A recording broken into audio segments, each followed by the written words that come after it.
Hello friends. Did you know that nearly 80% of those who watch my videos aren't subscribed? If you enjoy the content, I'd truly appreciate it if you hit that subscribe button. It helps a lot. Also, don't forget to leave a like and share your thoughts in the comments. Your interaction not only supports the channel's growth, but also helps these stories reach more people. Thank you all for being here. By the way, where are you watching from? Let me know in the comments.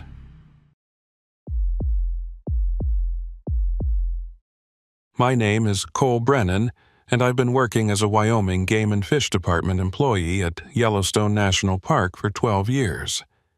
People constantly ask me what my job is like, expecting stories about bears entering campgrounds or foreign tourists doing foolish things near geysers. Of course, there are plenty of those, but what no one ever asks about, what no one really wants to hear, are the patrols that don't make it into the official reports. The ones we're told to handle quietly, document carefully, and then forget completely. This incident happened 3 years ago, towards the end of September. The park was entering the shoulder season when the summer crowds had thinned, but winter hadn't yet arrived. The poplar trees had turned golden, and there was a chill in the morning air that heralded the approaching snow. I was assigned to patrol the northeast section. This area included more remote thermal features and a network of old service roads that most visitors never saw. The call came in around 2 in the afternoon. Dispatch said there'd been a report of unusual animal behavior near Specimen Ridge, and they wanted someone to check it out. The report was vague, which wasn't uncommon. Tourists often called in unusual animal behavior when they saw elk doing perfectly normal elk things. But something in the dispatcher's voice made me pay attention. She sounded uncertain, like she wasn't sure she should even be sending me out there. "What kind of unusual?" I asked. There was a pause on the radio. Caller said the birds weren't flying right. I waited for more, but that was it. Birds not flying right. It was the kind of report that normally would have been dismissed entirely, but it was a slow day, and I was already in the area. I told dispatch I'd swing by and take a look. The drive out to Specimen Ridge took about 40 minutes. The road got rougher as I went, transitioning from paved to gravel to something that was barely more than 2 tire tracks through the grass. This was backcountry, the kind of place where you could go days without seeing another person. The silence out here was different from normal quiet. It was heavy, complete, the kind that made you aware of your own breathing and heartbeat. I parked at the trailhead and got out, immediately noticing what the caller had meant. The bird behavior was wrong. Not absent, but wrong. There were ravens circling overhead, maybe 20 or 30 of them, but they weren't following their normal patterns. Instead of the lazy, spiraling flight you'd expect, they were moving in tight, methodical circles, all at exactly the same altitude, all perfectly synchronized. It looked choreographed, artificial. I've been watching birds in this park for over a decade, and I'd never seen anything like it. I grabbed my pack and started up the trail, keeping my radio on and my bear spray accessible. The path wound through stands of lodgepole pine and across open meadows where the grass had gone brown with the season. Everything looked normal at ground level. Elk droppings on the trail, fresh tracks from what looked like a small black bear, chipmunks darting through the underbrush. But overhead, those ravens kept circling. About a mile in, I found the first carcass. It was a mule deer, a young buck, lying just off the trail in a small clearing. I approached carefully, scanning the area for predators. The body was fresh, maybe a day old, but what struck me immediately was the position. The deer was lying on its side with its legs extended, almost posed. Its eyes were still open, staring directly up at the sky, and its mouth was open wide like it had died mid-cry. I knelt down to examine it more closely. There were no visible wounds, no signs of predation, no indication of what had killed it.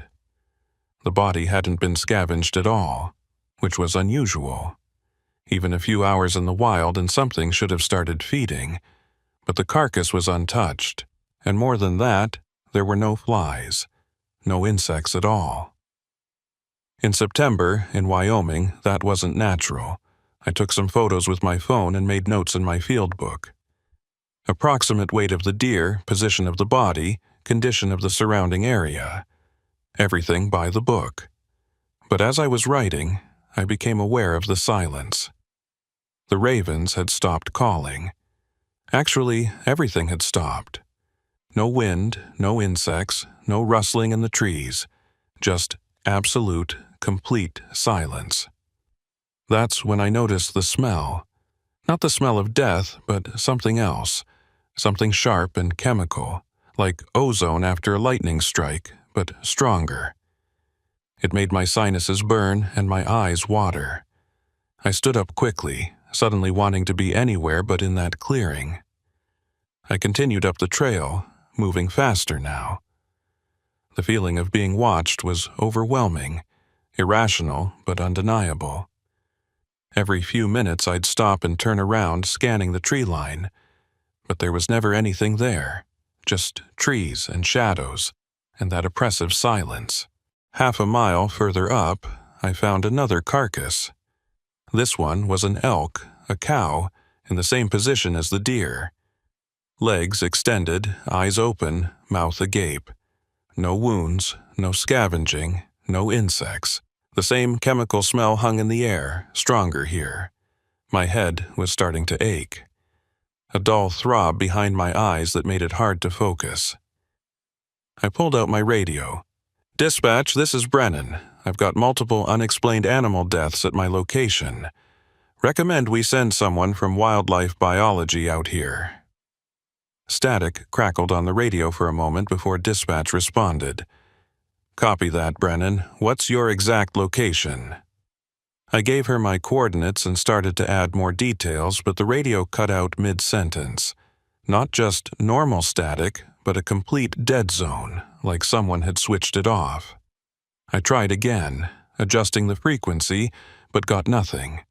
The radio was functioning, the battery was full, but I couldn't transmit or receive. Cell phone was the same. No signal, which wasn't unusual out here, but I'd had 2 bars when I parked. Now there was nothing. Not even a searching signal. The phone just showed no service, in a way that felt more definitive than normal. I should have headed back at that point. Protocol said if you lost communication, you returned to your vehicle and re-established contact. But I was only about another half-mile from the ridge itself, and something about the whole situation felt incomplete. I told myself I'd just get to the top, take a quick look around, and then head back down. 20 minutes maximum. The trail steepened as it approached the ridge, switchbacking through increasingly dense forest. The silence persisted, absolute and unnatural. My footsteps on the trail sounded too loud, echoing in a way that didn't make sense given the open air. And the light was wrong. It was early afternoon, but the shadows under the trees seemed darker than they should be, longer, more defined. I found the third carcass at the base of a large Douglas fir, about 100 yards from the ridge top. This one was different. It was a coyote, and unlike the others, it showed signs of having moved after death. Drag marks led from the trail to where it now lay, and the position wasn't the same. The legs weren't extended. Instead, the coyote was curled up almost peacefully, nose tucked under its tail, like it had simply decided to take a nap and never woken up. But the eyes were what made me take a step back. They were open like the others, but there was something in them. Not just the glassy emptiness of death, but something that looked almost like awareness. It was a trick of the light, had to be, but for a moment I could have sworn the coyote's eyes tracked my movement as I walked around it. I didn't take any photos of that one. I don't know why. Something told me that this wasn't something that should be documented, at least not by me, not right then. I marked the location in my mental map and kept moving. When I finally reached the ridgetop, the view should have been spectacular. On a clear day, you could see for miles in every direction, across valleys and through mountain passes, all the way to the Absaroka Range. But the visibility was terrible. A fog had rolled in, thick and low, clinging to the ground in a way that fog doesn't normally do. It wasn't moving with the wind, wasn't shifting or swirling. It just sat there, dense and motionless, about 50 yards out in every direction. And in the fog, there were shapes, not clear enough to identify, but definitely there. Vertical forms, roughly human-sized, standing perfectly still.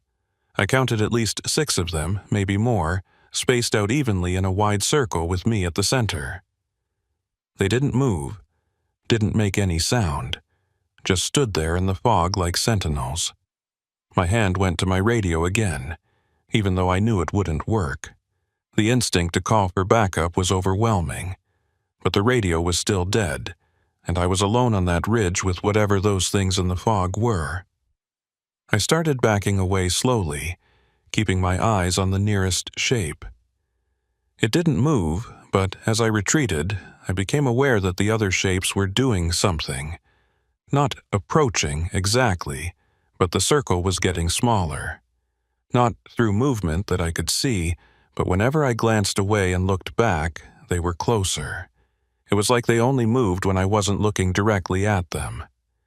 The chemical smell was stronger up here, so strong it made my eyes water and my throat burn.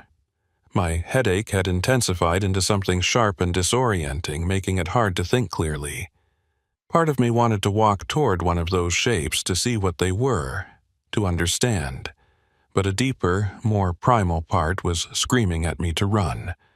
I turned and started down the trail at a fast walk, not quite running, but close to it. Behind me, I heard something that might have been wind, or might have been something else. A low, sustained sound like air moving through a narrow space, or like dozens of voices whispering just below the threshold of comprehension. The trail back down seemed longer than it had on the way up. The switchbacks went on forever, each turn revealing another stretch of trail that I didn't remember climbing. The carcasses were still there, the elk and the deer, but now there were more. A second elk, another deer, 2 more coyotes, all in various positions, some extended, some curled, all with those open, staring eyes. And the smell kept getting stronger. By the time I reached the lower trail, I was breathing through my mouth, trying not to gag. My vision was starting to blur at the edges, and I was having trouble maintaining my balance. Some rational part of my brain was cataloging symptoms: dizziness, nausea, visual disturbances, difficulty concentrating. Classic signs of toxic exposure, probably from whatever was creating that chemical smell. I stumbled out to the trailhead just as the sun was starting to set. My truck was still there, exactly where I'd left it, but something was different. The door was slightly ajar, just an inch or two, even though I was certain I'd closed it. And there were marks on the hood, like something had been sitting there. Not footprints exactly, more like pressure marks, 3 distinct points in a triangular pattern.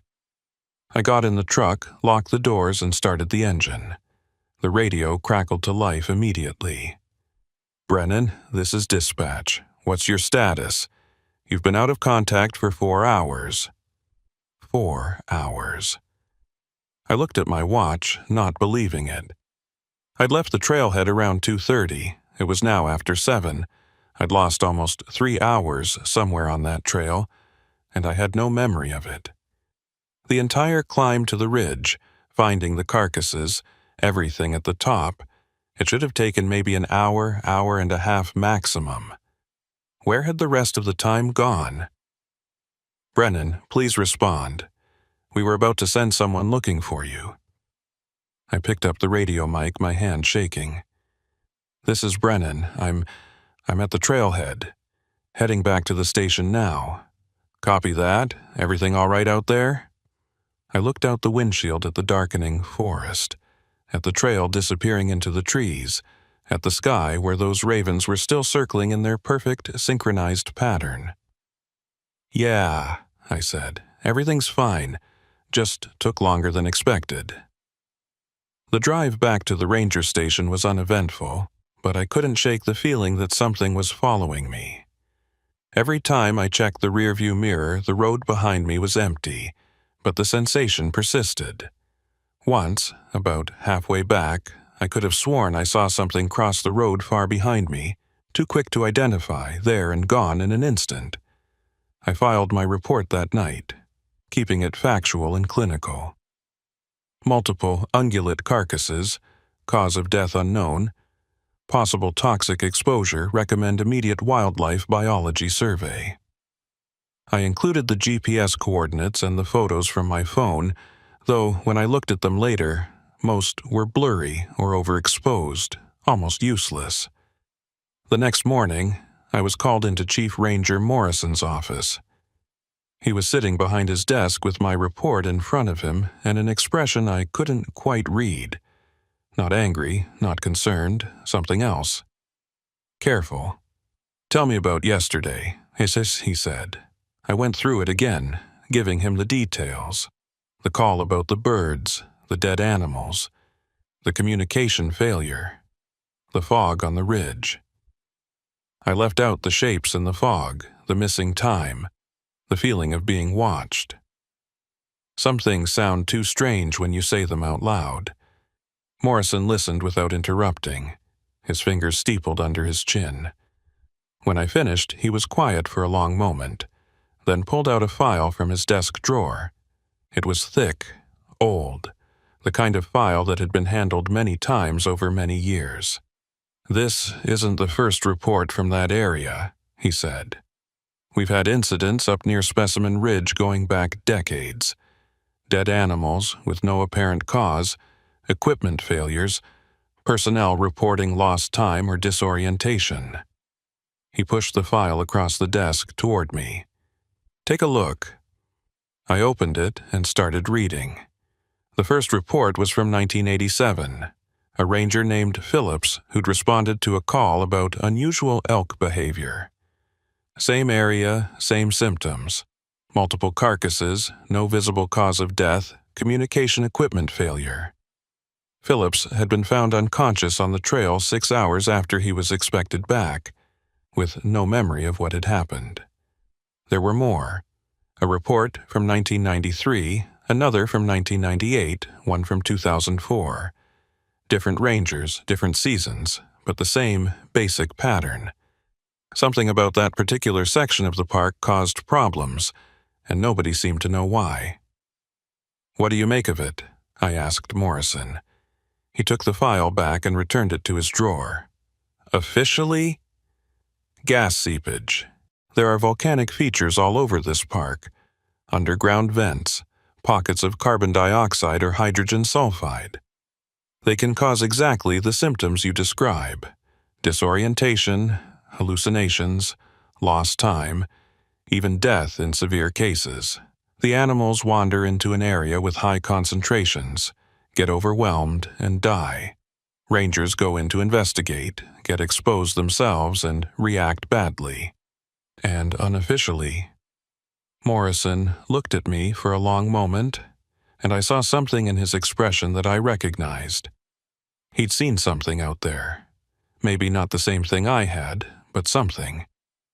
Unofficially, he said slowly, we don't send people to that area anymore unless absolutely necessary.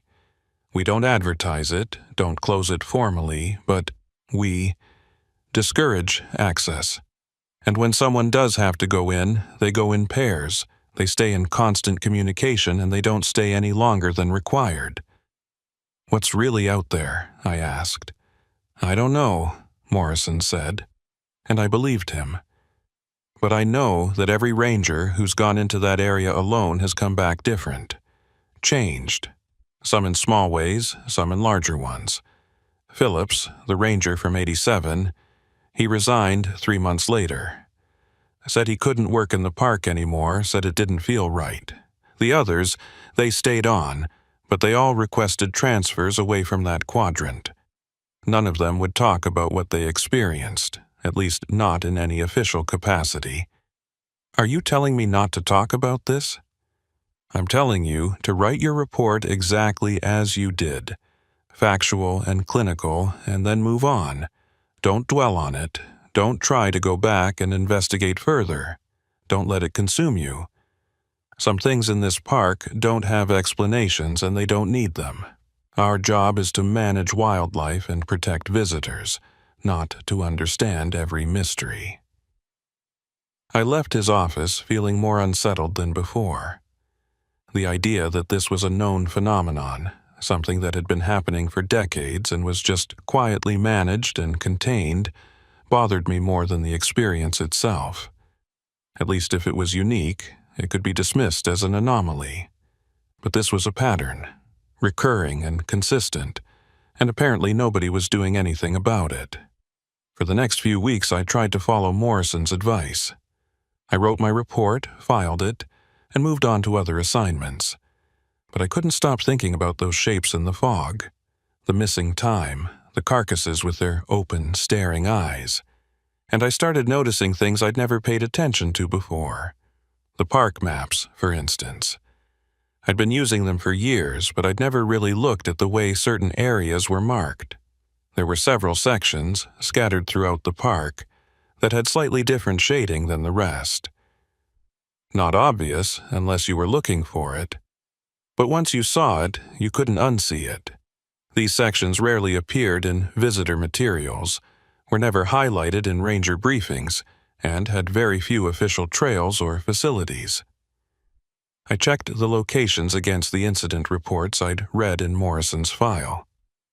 Every single one of them corresponded to one of these shaded areas. I also started paying attention to the way other rangers talked, or, more accurately, didn't talk. There were certain places that just never came up in conversation. Specimen Ridge was one. There was a stretch of trail near Pelican Valley that was another. A thermal basin west of West Thumb that nobody ever mentioned. It was like there was an unspoken agreement not to acknowledge these places existed. One night at a ranger gathering, I was sitting with a group of the more senior wardens, all of them with 15, 20, even 25 years in the park. The conversation had turned to the usual stories. The dumbest tourists, the most dangerous animal encounters, the closest calls. Standard stuff. But then someone mentioned a rescue operation near Turbid Lake, and the entire table went quiet. It was only a few seconds, but it was noticeable. Then someone changed the subject smoothly, almost too smoothly, and the conversation moved on. But I'd seen it. Whatever was at Turbid Lake, it was one of those unspoken things. I let it go for the moment, but made a mental note. When I got home that night, I pulled up the park maps and found Turbid Lake. Sure enough, it was in one of those shaded areas, a remote thermal feature in the northeast section. And when I dug through old reports the next day, I found 3 incidents associated with it, all following the same pattern as Specimen Ridge. The more I looked, the more I found. The park was full of these quiet zones, places where the rules seemed different, where things happened that didn't make it into any public record. And the rangers who'd been here long enough knew about them, avoided them, and never, ever talked about them openly. I probably would have let it drop eventually. Moved on like Morrison had advised. But then I got a call from Wildlife Biology.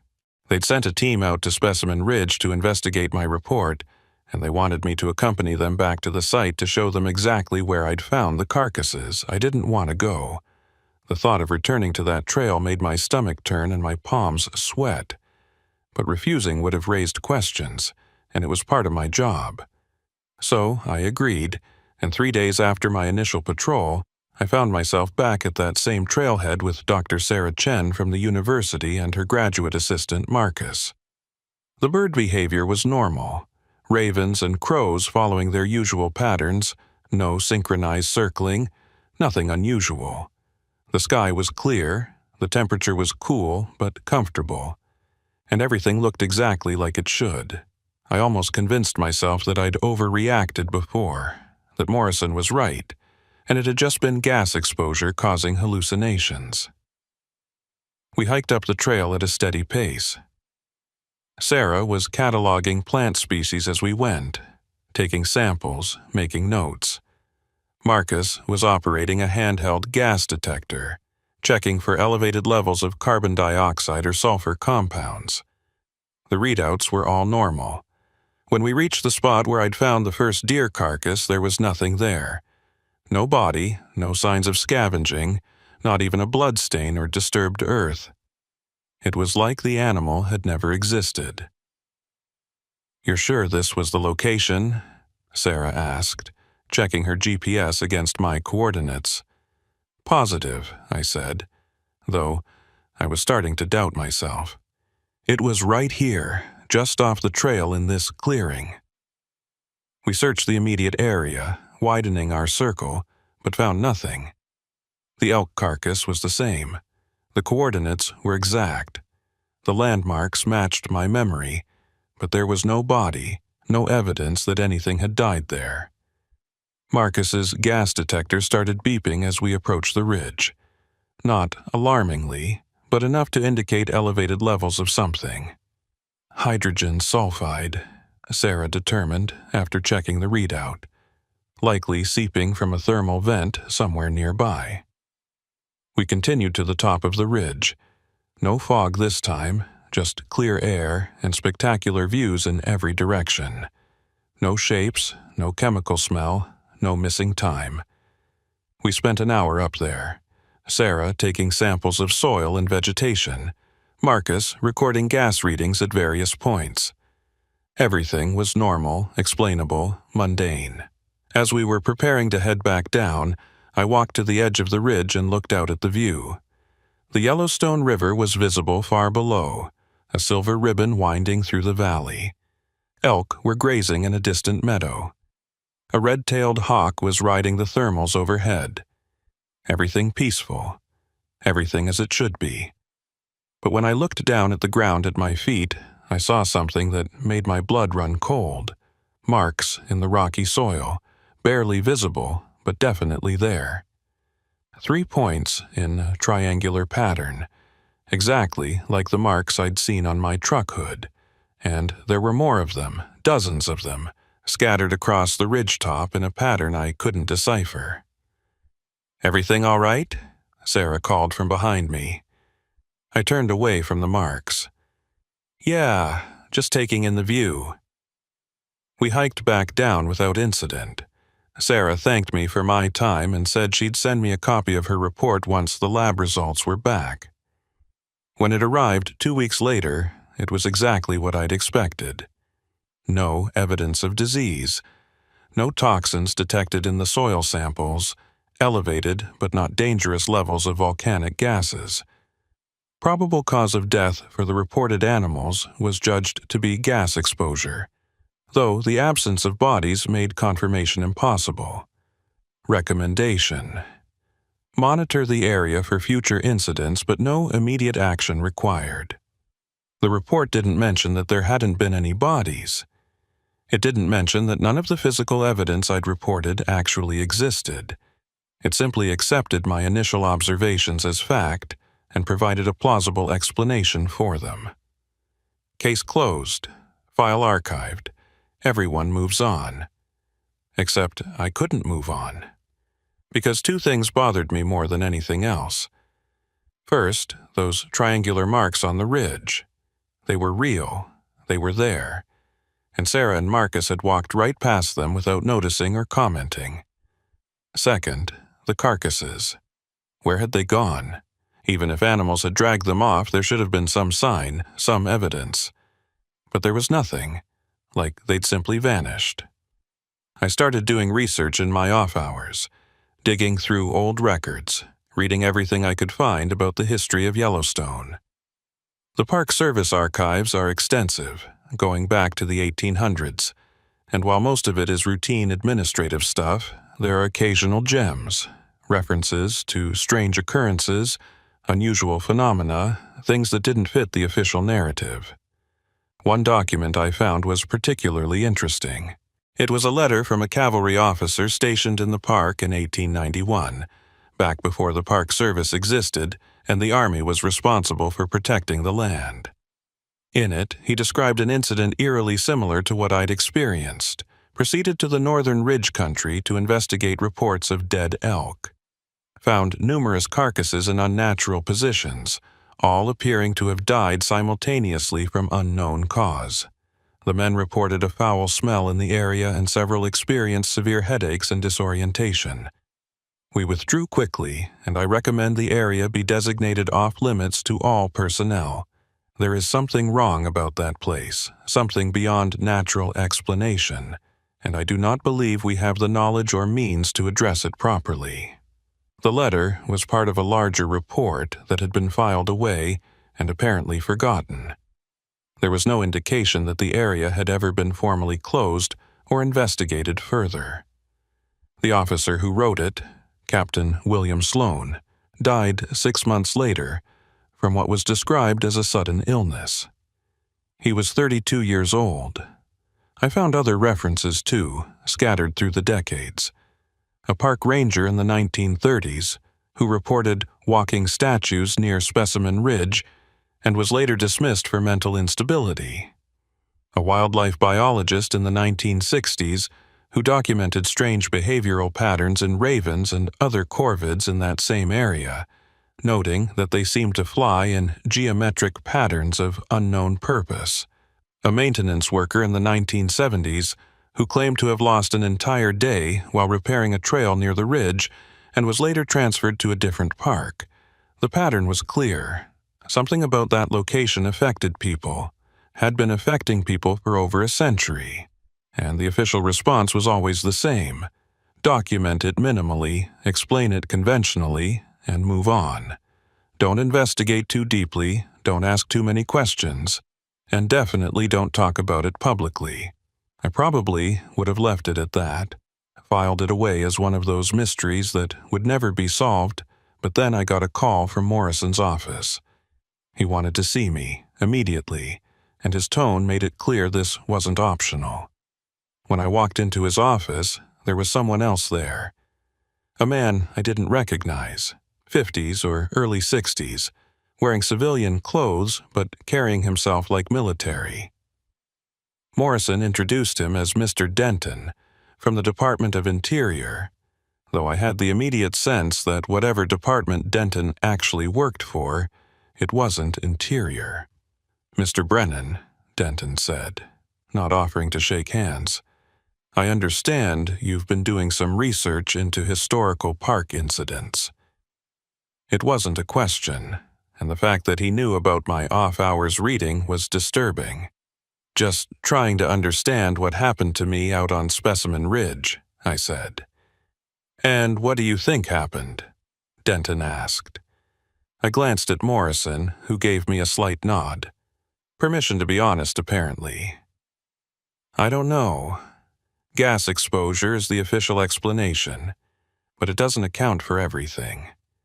The missing time, the vanished carcasses, the other things I saw." "Other things?" Denton's expression didn't change, but I could feel his attention sharpen. I described the shapes in the fog, the triangular marks, the feeling of being watched. Denton listened without interrupting, his face neutral, giving nothing away. When I finished, he was quiet for a long moment. Then he said, "You're not the first person to report these experiences, Mr. Brennan. As you've discovered in your research, incidents in that area go back a very long time.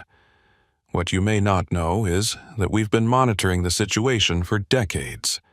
"We?" I asked. "Who's we?" "People who pay attention to anomalies," Denton said. "The government maintains a small department that investigates phenomena that don't fit conventional understanding. Parks like Yellowstone, with their unique geological features and isolated locations, tend to produce more than their fair share of such phenomena." You're saying it's real. What I saw was real. I'm saying your experience was genuine, Denton corrected. Whether what you saw was objectively real is a different question, and one we can't definitively answer. What we know is that certain locations in this park, and in other national parks around the country, exhibit properties that we don't fully understand. These properties can affect perception, can cause temporal distortions, and in some cases can even influence physical reality in ways that seem to violate known natural laws. It was the most honest answer anyone had given me, and somehow it was more unsettling than all the evasions and official explanations. So, what do we do about it? Nothing, Morrison said. That's why Mr. Denton is here, to explain that this is above our pay grade and outside our jurisdiction. Our job is to be aware of these areas, to manage access to them, and to ensure that incidents don't escalate or become public knowledge. We're just supposed to ignore it? I asked, incredulous. You're supposed to accept it, Denton said. These phenomena have existed for longer than the park has been protected, probably longer than humans have been in this region. They're not increasing in frequency or severity, they're not spreading, and they're not directly threatening anyone who doesn't deliberately enter the affected areas.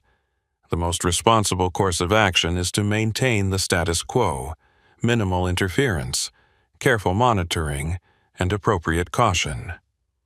What about the public? Don't they have a right to know? Denton's expression hardened slightly. The public has a right to enjoy these parks safely, which we ensure by managing access to dangerous areas. Full disclosure would serve no purpose beyond causing panic and potentially drawing more people to these locations out of curiosity. We're protecting people by not telling them. It was a rationalization, but I could see the logic in it.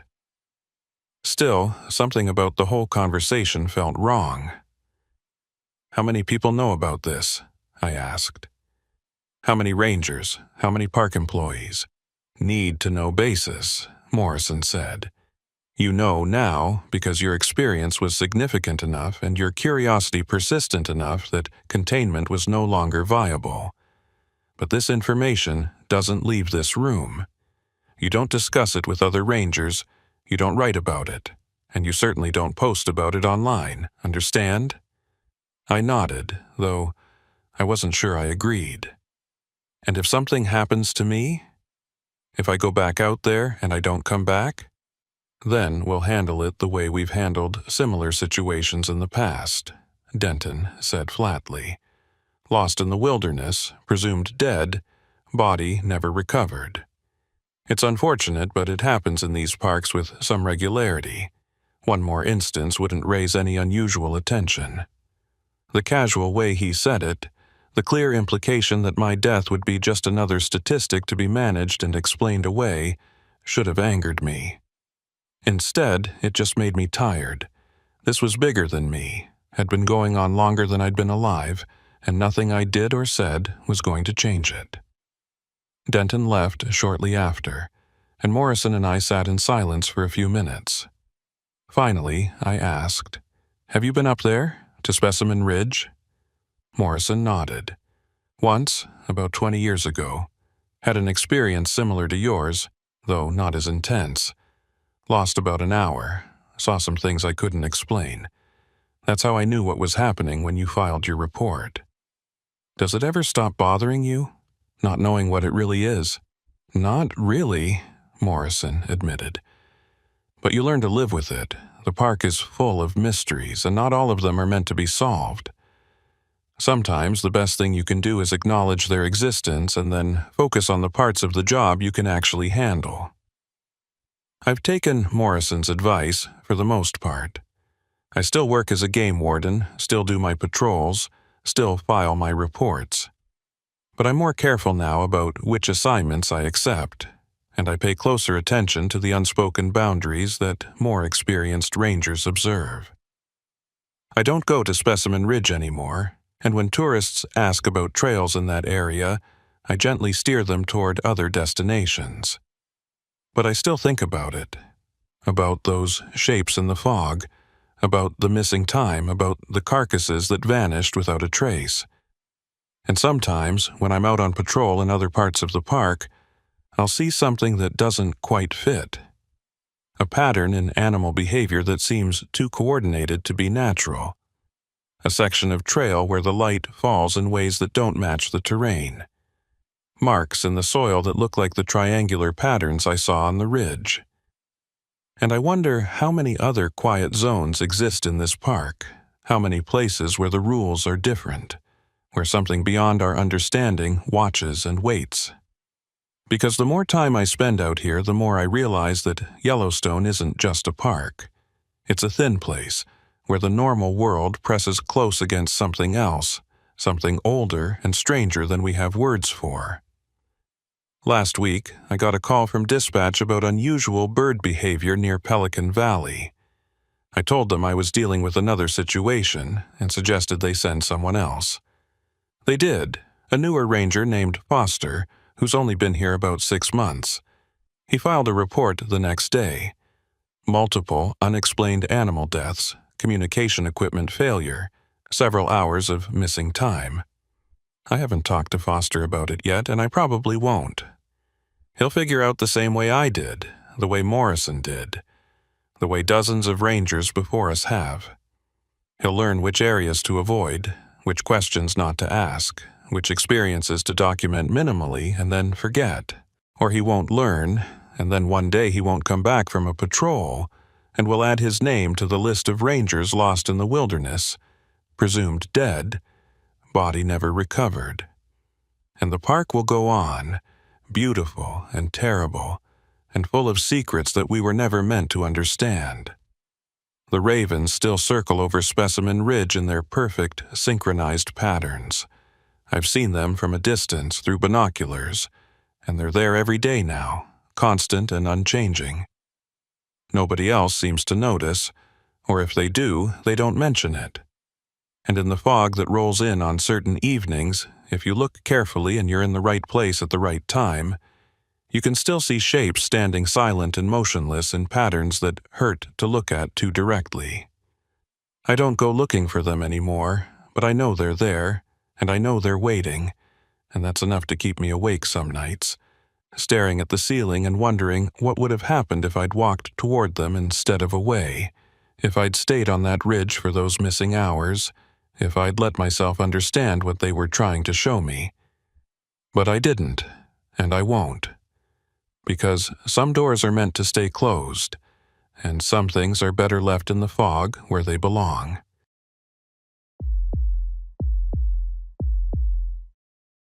My name is Travis Holden, and I've been working search and rescue operations in Yellowstone for the past 8 years. Before that, I did similar work in Colorado and Montana, so I've seen my share of lost hikers, injured climbers, and people who made bad decisions in the wilderness. Most of the time, these situations end well. We find the person, they're scared and dehydrated but alive, and everyone goes home with a story to tell. Sometimes they end badly, and we bring out a body instead of a survivor. That's the nature of the job, and you learn to accept it. What you don't learn to accept are the cases that don't end at all, the ones where the pieces don't fit together, where the evidence contradicts itself, and where what you finally find is so far from what you expected that you question everything you thought you knew about how the world works. This particular case started on a Tuesday morning in early June. The weather had been perfect for the past week. Clear skies and mild temperatures, exactly the kind of conditions that bring tourists flooding into the park. Campgrounds were at capacity, trails were crowded, and the ranger stations were handling a steady stream of questions about where to see wildlife and how close you could get to a bison before it charged. I was finishing up paperwork from a minor rescue the day before, a teenager who'd twisted his ankle on the Fairy Falls Trail when dispatch called. A woman had reported her boyfriend missing. He'd gone out for a solo hike the previous afternoon and hadn't returned to their campsite at Bridge Bay. She'd waited through the night thinking he might have decided to sleep under the stars. But when morning came with no sign of him, she'd driven to the ranger station.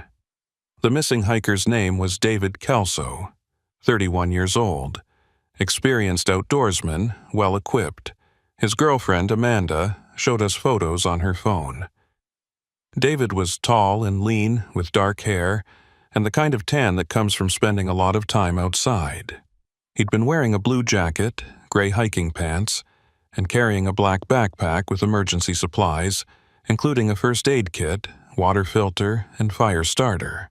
Amanda said David had mentioned wanting to hike to Yellowstone Lake's south shore, an area that's more remote than the popular tourist spots, but not particularly dangerous if you know what you're doing.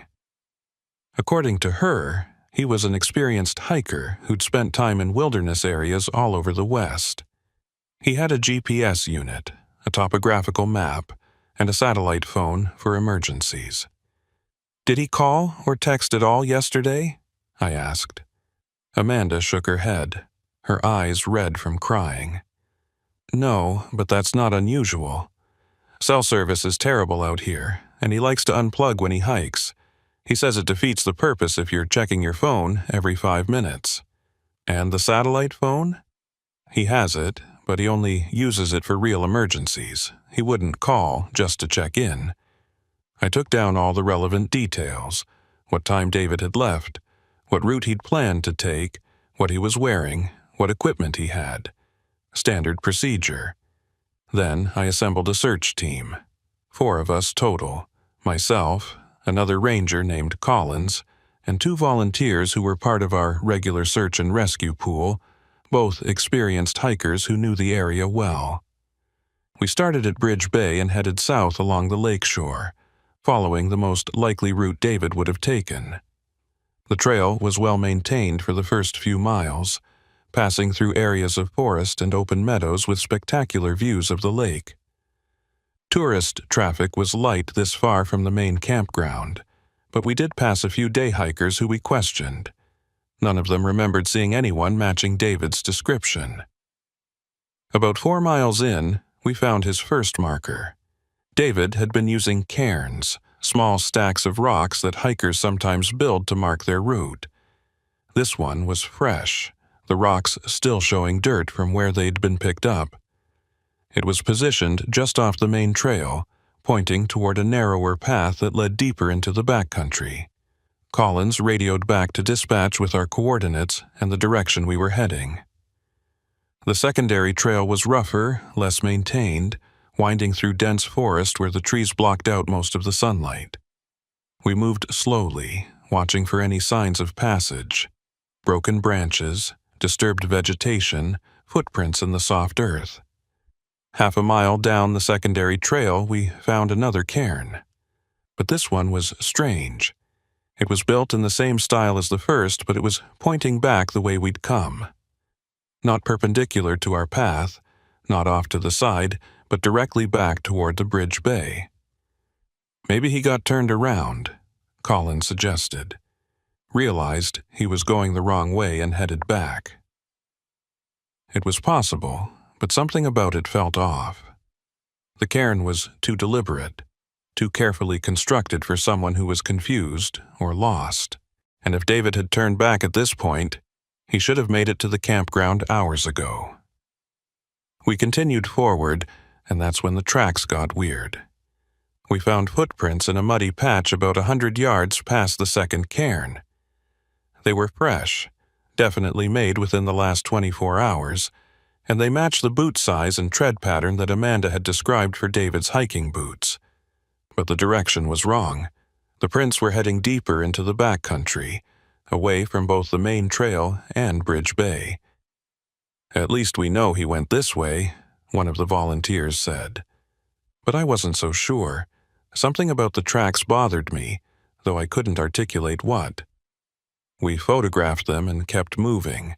The trail deteriorated further as we went, becoming little more than a game path through increasingly thick forest. We were using GPS to navigate now, and I was marking waypoints on my unit every few hundred yards so we could backtrack if needed. The coordinates showed we were heading roughly southeast, moving parallel to the lake, but getting further from the shore with each mile. We found a third cairn around noon. This one was different from the others. It was larger, built from bigger rocks, and arranged in a spiral pattern rather than a simple stack. And it was surrounded by smaller rocks arranged in a circle, almost like a crude compass rose pointing in all directions simultaneously. "What the hell is this?" Colin said, kneeling down to examine it. None of us had an answer.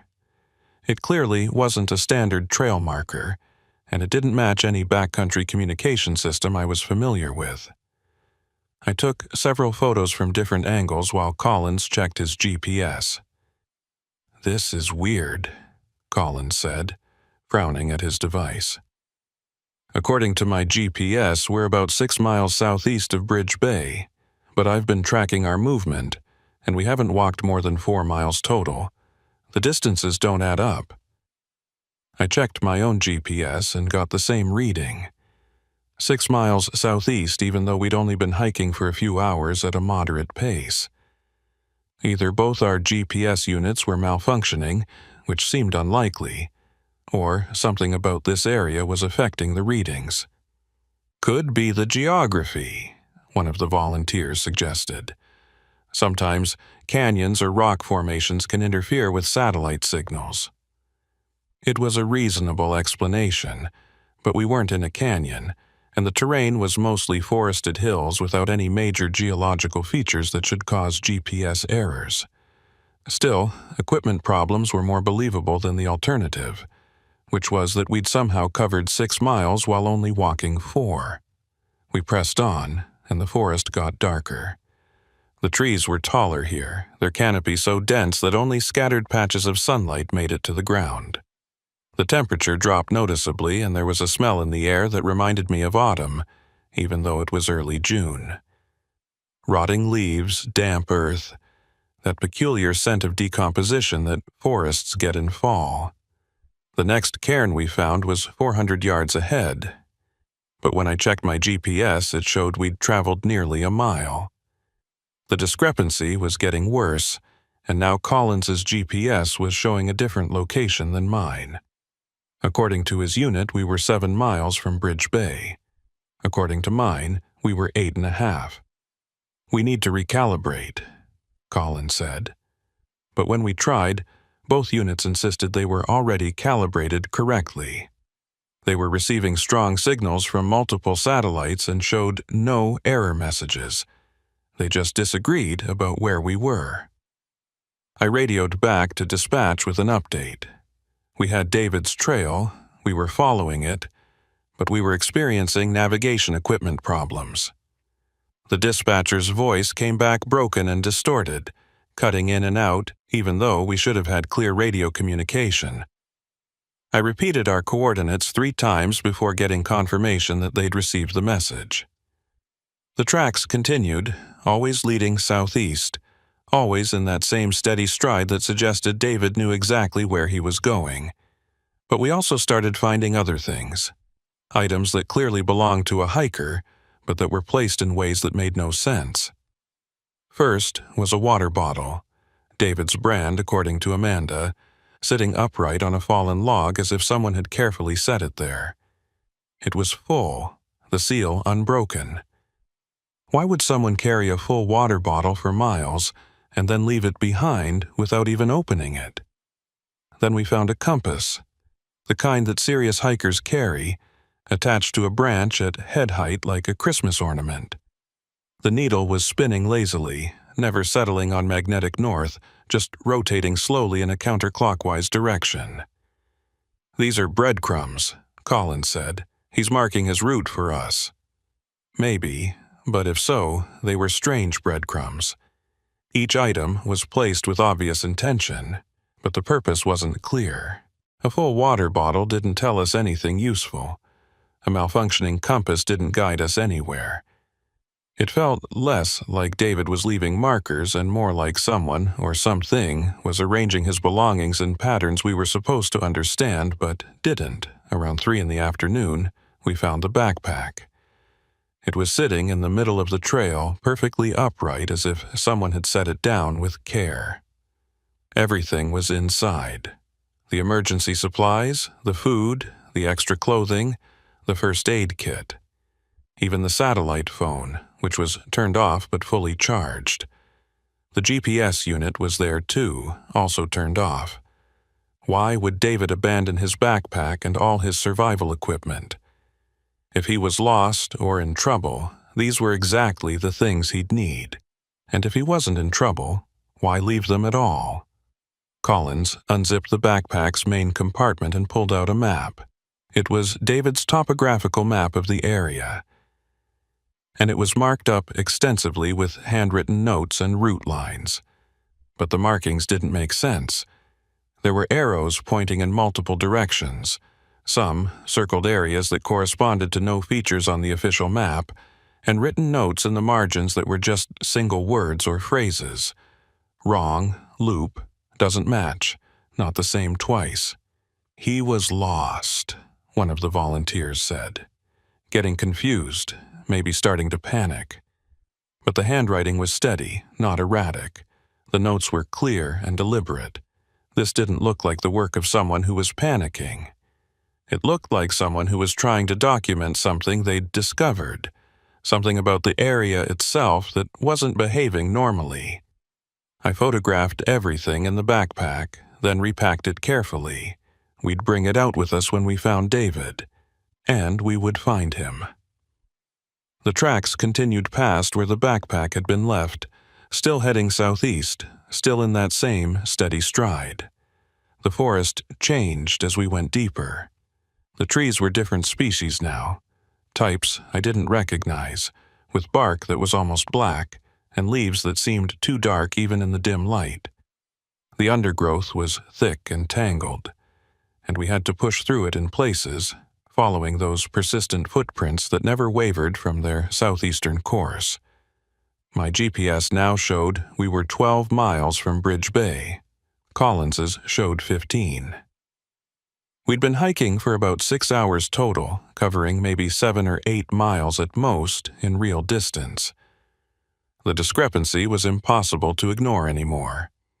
"We're turning back," I said. "Something's wrong here, and I'm not risking the team until we figure out what." Collins looked relieved. The volunteers nodded agreement. But as we turned around to retrace our steps, we immediately encountered a problem. The trail we'd just walked down didn't look the same. The trees were different, positioned differently. The ground cover wasn't what we'd pushed through minutes before, and the GPS waypoints I'd been marking to guide us back showed us at least a mile away from where we should be. "Did we take a wrong turn?" one of the volunteers asked. We hadn't. There hadn't been any turns to take. We'd been following a straight trail, and we'd only turned around moments ago. But somehow, everything had changed. I pulled out my GPS and tried to navigate back to our last marked waypoint. The device guided us west, which should have been correct, but after 10 minutes of walking it announced we'd arrived at the waypoint even though nothing around us looked familiar. No cairns, no discarded items, no signs of our own passage. Collins tried his GPS with similar results. The waypoints were there in the device's memory, the coordinates were precise, but the actual locations didn't match what we remembered. "We need to head for the lake," I said, forcing calm into my voice. "Southeast to Yellowstone Lake. Then we follow the shoreline north back to Bridge Bay. That's a fixed landmark that GPS can't mess up." It was a solid plan, and everyone agreed. But when we started walking southeast, the direction that should have taken us to the lake, we ended up in a part of the forest so dense that progress became nearly impossible. Thorny bushes tore at our clothes. Trees grew so close together we had to squeeze between them. It was the kind of terrain that takes hours to cover even short distances, and according to our maps, there shouldn't have been anything like this in the area. We backtracked and tried a different angle, heading more south than east. Same result. Impassable forest that appeared out of nowhere and extended in all directions. Tried heading due south, same thing. It was like the forest was rearranging itself to prevent us from going where we wanted. "This doesn't make any sense," Collins said, and there was fear in his voice now, poorly concealed. "How can the terrain be different every direction we try?" I didn't have an answer. We'd been trained for lots of scenarios: injured hikers, aggressive wildlife, sudden weather changes, equipment failures, but we'd never trained for what to do when the forest itself stopped following natural laws. "We go back the way we came," I said. "Exact reverse of our route. Ignore the GPS, just backtrack on our own footprints." It should have worked. We had clear tracks in the soft earth, our own boot prints leading back the way we'd come. But within a few hundred yards, the prints just stopped. Not faded, not covered by leaves or disturbed by animals, just stopped as if we'd never walked any further. Beyond that point, there was no sign of our passage at all. We stood there in the darkening forest, 4 experienced wilderness professionals, and none of us had any idea what to do. The rational explanations had all failed. This wasn't equipment malfunction or navigation error, or even getting lost in the conventional sense. This was something else entirely, something that none of our training had prepared us for. We make camp, I decided. Right here, right now. We wait for full daylight tomorrow and try again with fresh eyes and clear heads. Nobody argued. We found a relatively flat area and set up a basic camp. No fire. We didn't want to attract attention, though attention from what I couldn't say. We had some emergency rations in Collins' pack and enough water for the night. We'd take turns on watch, 2 hours each, standard procedure even though I had no idea what we were watching for. I took the first watch. The others tried to rest, though I could tell from their movements that nobody was actually sleeping. The forest around us was absolutely silent. No bird calls, no insect sounds, no wind in the trees. Just complete, oppressive quiet that made every tiny noise we made seem too loud. Around midnight during Collins' watch, we heard something. Not close, but not far either. A sound like footsteps, deliberate and steady, moving through the forest. The same pace, the same rhythm as the tracks we'd been following all day. Collins woke me immediately. We all lay still, listening. The footsteps continued, seeming to circle our position at a fixed distance, sometimes to the north, sometimes to the east, never getting closer, never moving away, just circling, constant and patient. "Is that David?" one of the volunteers whispered. "Don't know," I whispered back. "Could be an animal." But it didn't sound like any animal I'd ever heard. The rhythm was too regular, too deliberately paced, and it went on for hours, circling and circling until somewhere around 3 in the morning it finally stopped. Dawn came slowly, gray light filtering through the dense canopy. We packed up quickly, nobody wanting to spend another minute in that place. I made the decision to head northwest, which should take us toward the road system even if it didn't take us directly back to Bridge Bay. And remarkably, it worked. Within an hour of walking, we hit a service road we all recognized. Our GPS units suddenly agreed again, showing we were about 9 miles north of Bridge Bay, nowhere near where either device had been telling us we were the previous day. The terrain was normal, the trees were recognizable species, and when we radioed dispatch, the signal came through clear and strong. We hiked out to the road and caught a ride back to Bridge Bay from a maintenance crew. The whole team was quiet during the drive, processing what had happened. When we got back to the ranger station, I filed a report that was truthful but carefully worded. A search team experienced navigation difficulties in remote area, likely due to equipment malfunction, suspended search until conditions improve, but that wasn't the end of it. The next morning, we went back out with fresh equipment, a larger team, and a helicopter for aerial support. We We retraced our route from the previous day, or tried to. The secondary trail was exactly where it should be, but it only went about a mile before dead-ending at a rock slide that looked years old. The thick forest we'd fought through didn't exist. The area we'd camped in showed no sign of our presence. And most disturbing of all, when we checked the coordinates from my GPS log against satellite imagery, the positions didn't match any actual locations. According to the satellite data, we'd spent several hours reporting positions that were in the middle of Yellowstone Lake itself, underwater in spots where the depth exceeded 200 feet. The search for David Kelso continued for 3 more days. We covered hundreds of square miles, used aerial drones, brought in search dogs, checked every trail and campsite in the southern region of the park. We found nothing else. No more cairns, no more of his equipment, no sign of him at all. On the 4th day, Amanda received a call on her cell phone. Unknown number, no caller ID. When she answered, there was silence on the line for several seconds. Then a voice she swore was David's saying a single sentence. "Don't look for me where I am. Look for me where I was." The call disconnected immediately, and when we tried to trace it, the phone company said it had never existed in their system. No record of any incoming call to Amanda's number, no log of any connection. We kept searching for another week, but it was futile. David Kelso had vanished into the backcountry as completely as if he'd never existed. Eventually, the official search was suspended. He was listed as missing, presumed dead, though no body was ever found. I thought that would be the end of it, strange and unsettling as it was. But about a month later, I was running a training exercise with some new search and rescue volunteers in a completely different part of the park, up near Mammoth Hot Springs, at least 30 miles from where David had gone missing. We were teaching basic tracking skills, and I was showing the volunteers how to identify different types of prints.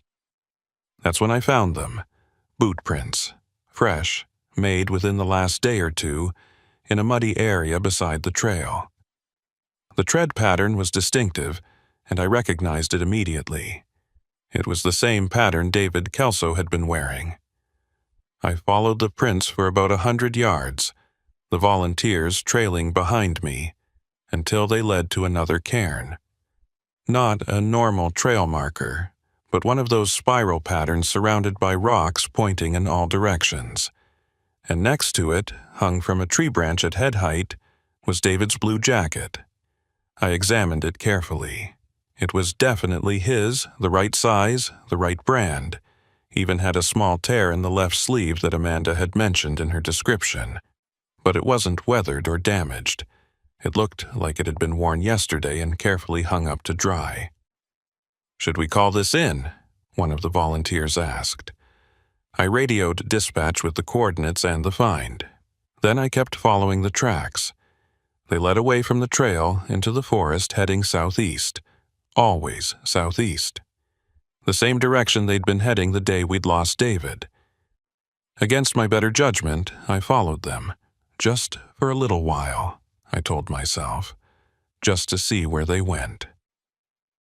The volunteers stayed with me, and we moved through the forest tracking those clear, deliberate boot prints.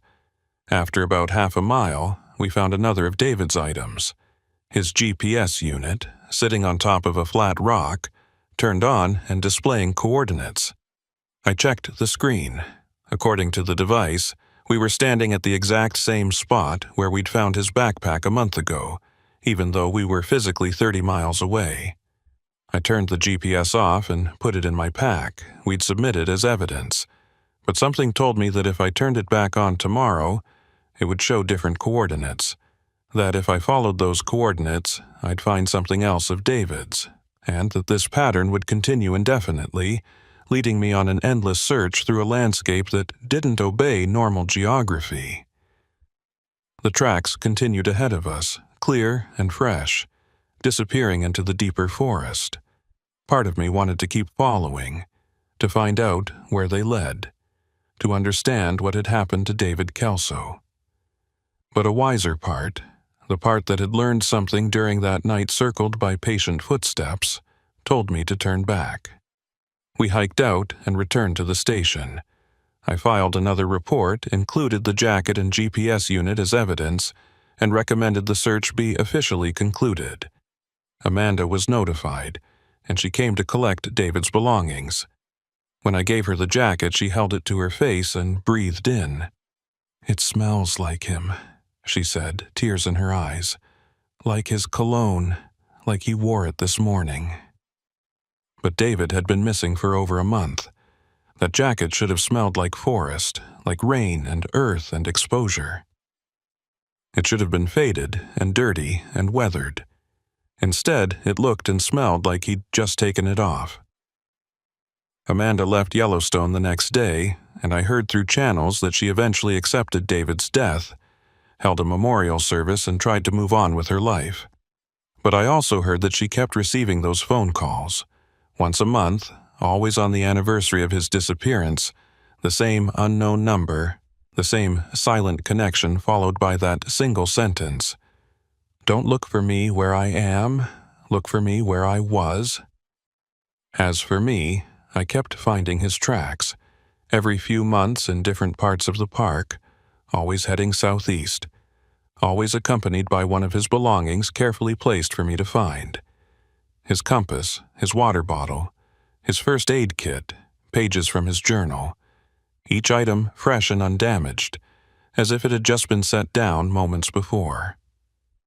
I stopped following the tracks after the third or fourth time. I'd learned that lesson.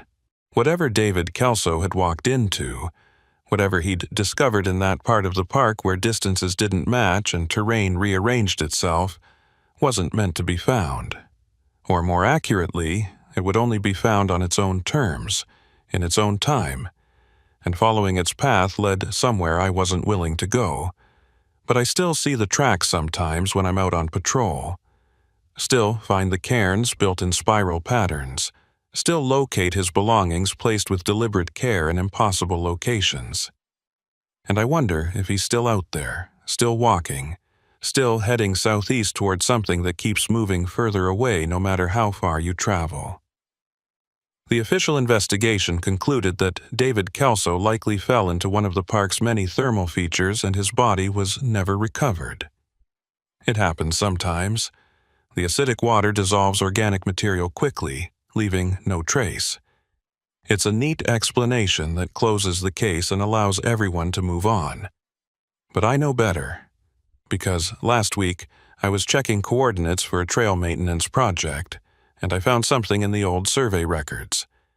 Historical maps of Yellowstone from the 1800s, from before the park was officially established, when it was still just wilderness explored by trappers and prospectors.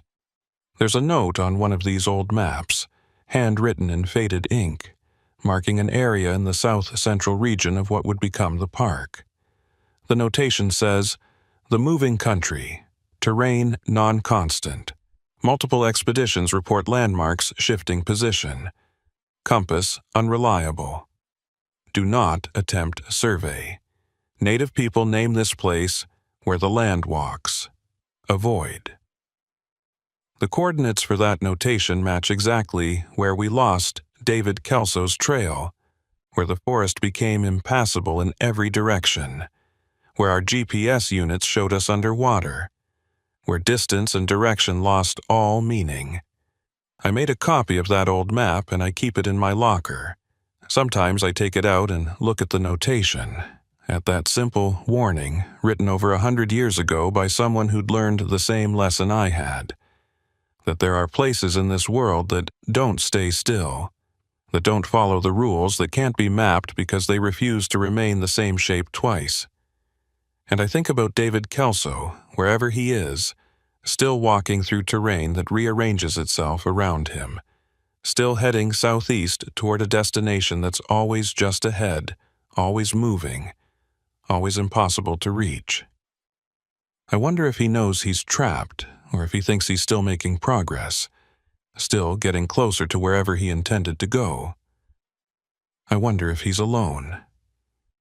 Last month, we got a report of a missing hiker in the same general area. A woman this time, experienced backpacker, went out for a solo trip and didn't return. The search followed the same pattern. Initial tracks heading southeast, items left behind in inexplicable ways, navigation equipment that stopped working correctly.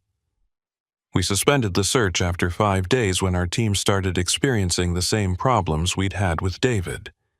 Disorientation, impossible distances, terrain that changed when you weren't looking.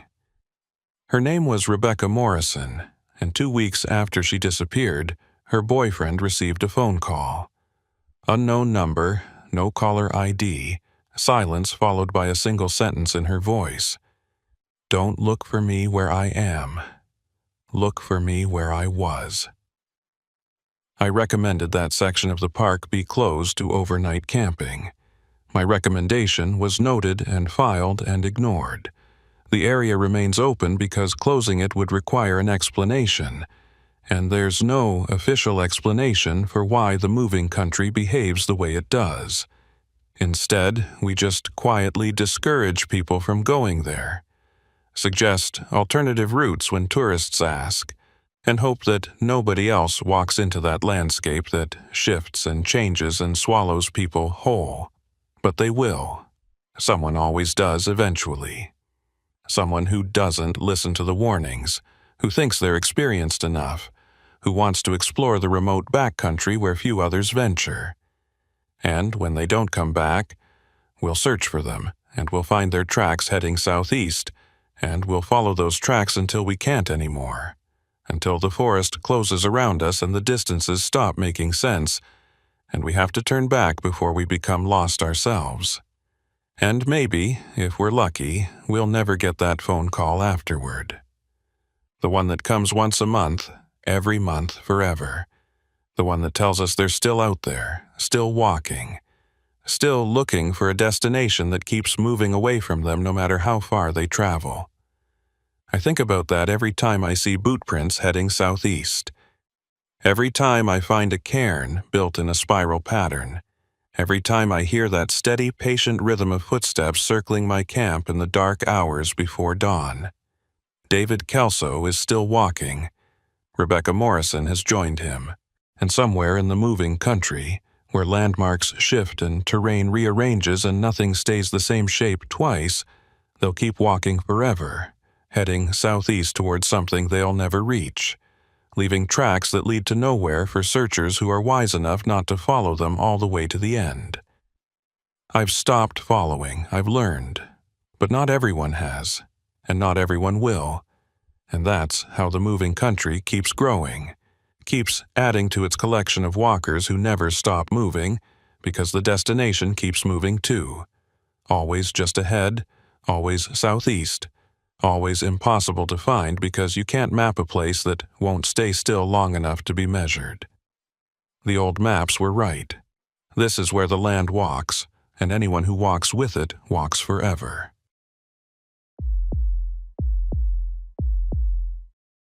My name is Reed Nolan, and I've been stationed at the Tower Junction Ranger Station in Yellowstone for 16 years.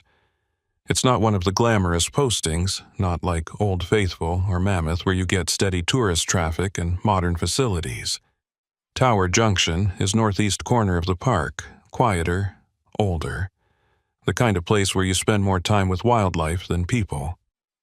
I prefer it that way, always have. The park has a lot of old infrastructure scattered around, relics from different eras of management and development.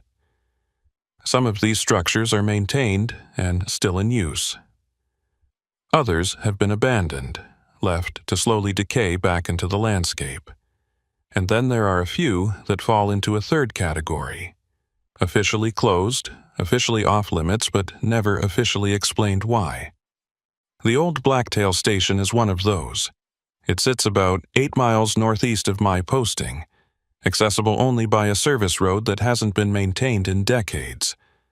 The maps still show it, a small square labeled Ranger Station, inactive, but there are no trails leading to it, no signs pointing the way, and if you ask about it, you get vague answers about budget cuts and consolidation of services. The structure itself is a 2-story log building, built sometime in the 1930s by the Civilian Conservation Corps, solid construction meant to last. It should have been either maintained or demolished, but instead it just sits there, slowly being reclaimed by the forest. I'd seen it once, about 10 years ago, from a distance while tracking a wolf pack. Even from a quarter-mile away, something about it felt wrong. The windows were intact but dark. The roof looked sound, but there was an emptiness to the place that went beyond simple abandonment.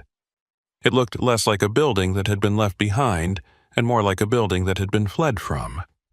I didn't approach it then, and I hadn't thought much about it since. Until the radio call. It came in on a Friday evening in late October. I was finishing up paperwork, looking forward to a quiet weekend, when my radio crackled to life.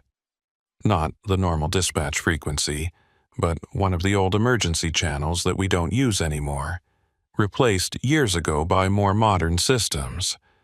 The voice was male, calm, professional. Tower Junction, this is Blacktail Station. We have a situation that requires immediate assistance. Over. I stared at the radio for a moment, not quite processing what I'd heard. Blacktail Station had been closed for at least 20 years, maybe longer. Nobody was stationed there. Nobody should even be there. I picked up the mic. Blacktail Station, this is Tower Junction. Can you identify yourself? Over. There was a pause, longer than normal radio protocol. Then the same calm voice. Tower Junction, this is Ranger William Eckhart at Blacktail Station. We have an injured hiker who requires medical evacuation, compound fracture, possible internal injuries. How soon can you get here? Over. William Eckhart. I knew that name, though I couldn't immediately place from where. I checked the staff roster on my computer, thinking maybe he was a new hire I hadn't met yet. Nothing. Then I checked the historical records, going back through old duty rosters and personnel files. I found him, Ranger William Eckhart, stationed at Blacktail from 1989 to 92. Current status, deceased. Killed in a vehicle accident in 93, over a year after his posting at Blacktail ended. I keyed the mic again, my hand less steady now. Blacktail Station, please confirm your identity and current location. Over. Another long pause, then, Tower Junction. I don't understand the question. I'm at Blacktail Station, same as I've been for the past 3 years. Are you sending help for the injured hiker or not? Over. The voice was irritated now, the kind of frustration someone gets when dealing with incompetence. But there was no injured hiker. There couldn't be. Blacktail Station was closed, had been for decades, and the man claiming to be calling from there had been dead for 30 years. I should have reported it to dispatch, should have flagged it as some kind of prank or equipment malfunction. But something made me hesitate. The voice sounded genuine, concerned, exactly how a ranger dealing with an emergency should sound. And there was something else, something I couldn't quite articulate, that made me think this wasn't a hoax. I grabbed my field pack, checked my supplies, and headed out.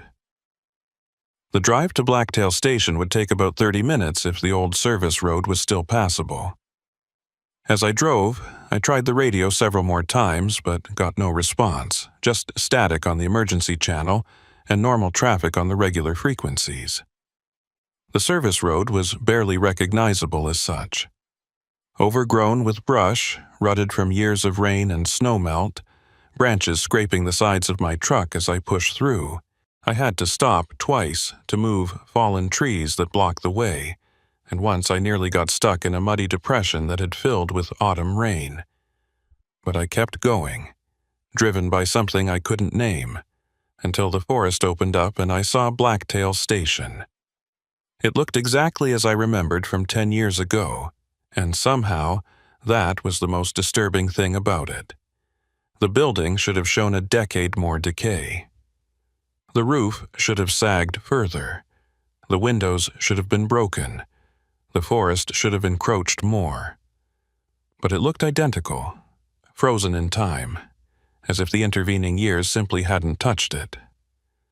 I parked about 50 yards away and approached on foot, my radio in hand, my flashlight ready even though it was still light out. The sun was setting, painting everything in shades of orange and red, and the shadows were long and deep. The front door was closed but not locked. It opened with a creak that sounded too loud in the stillness of the forest. Inside, the station looked operational, not pristine but functional. Dust on the surfaces but not the thick accumulation you'd expect from decades of abandonment.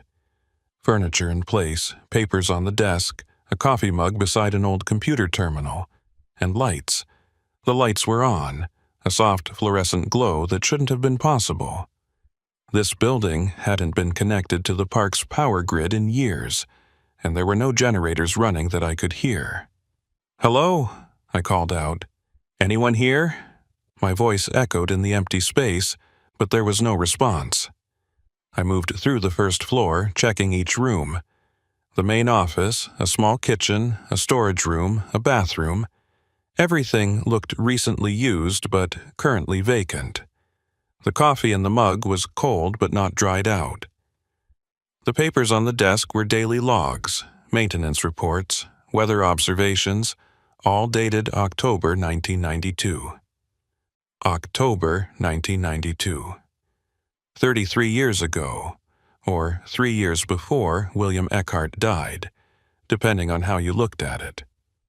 A staircase led to the second floor, and I climbed it slowly, my boots loud on the wooden steps.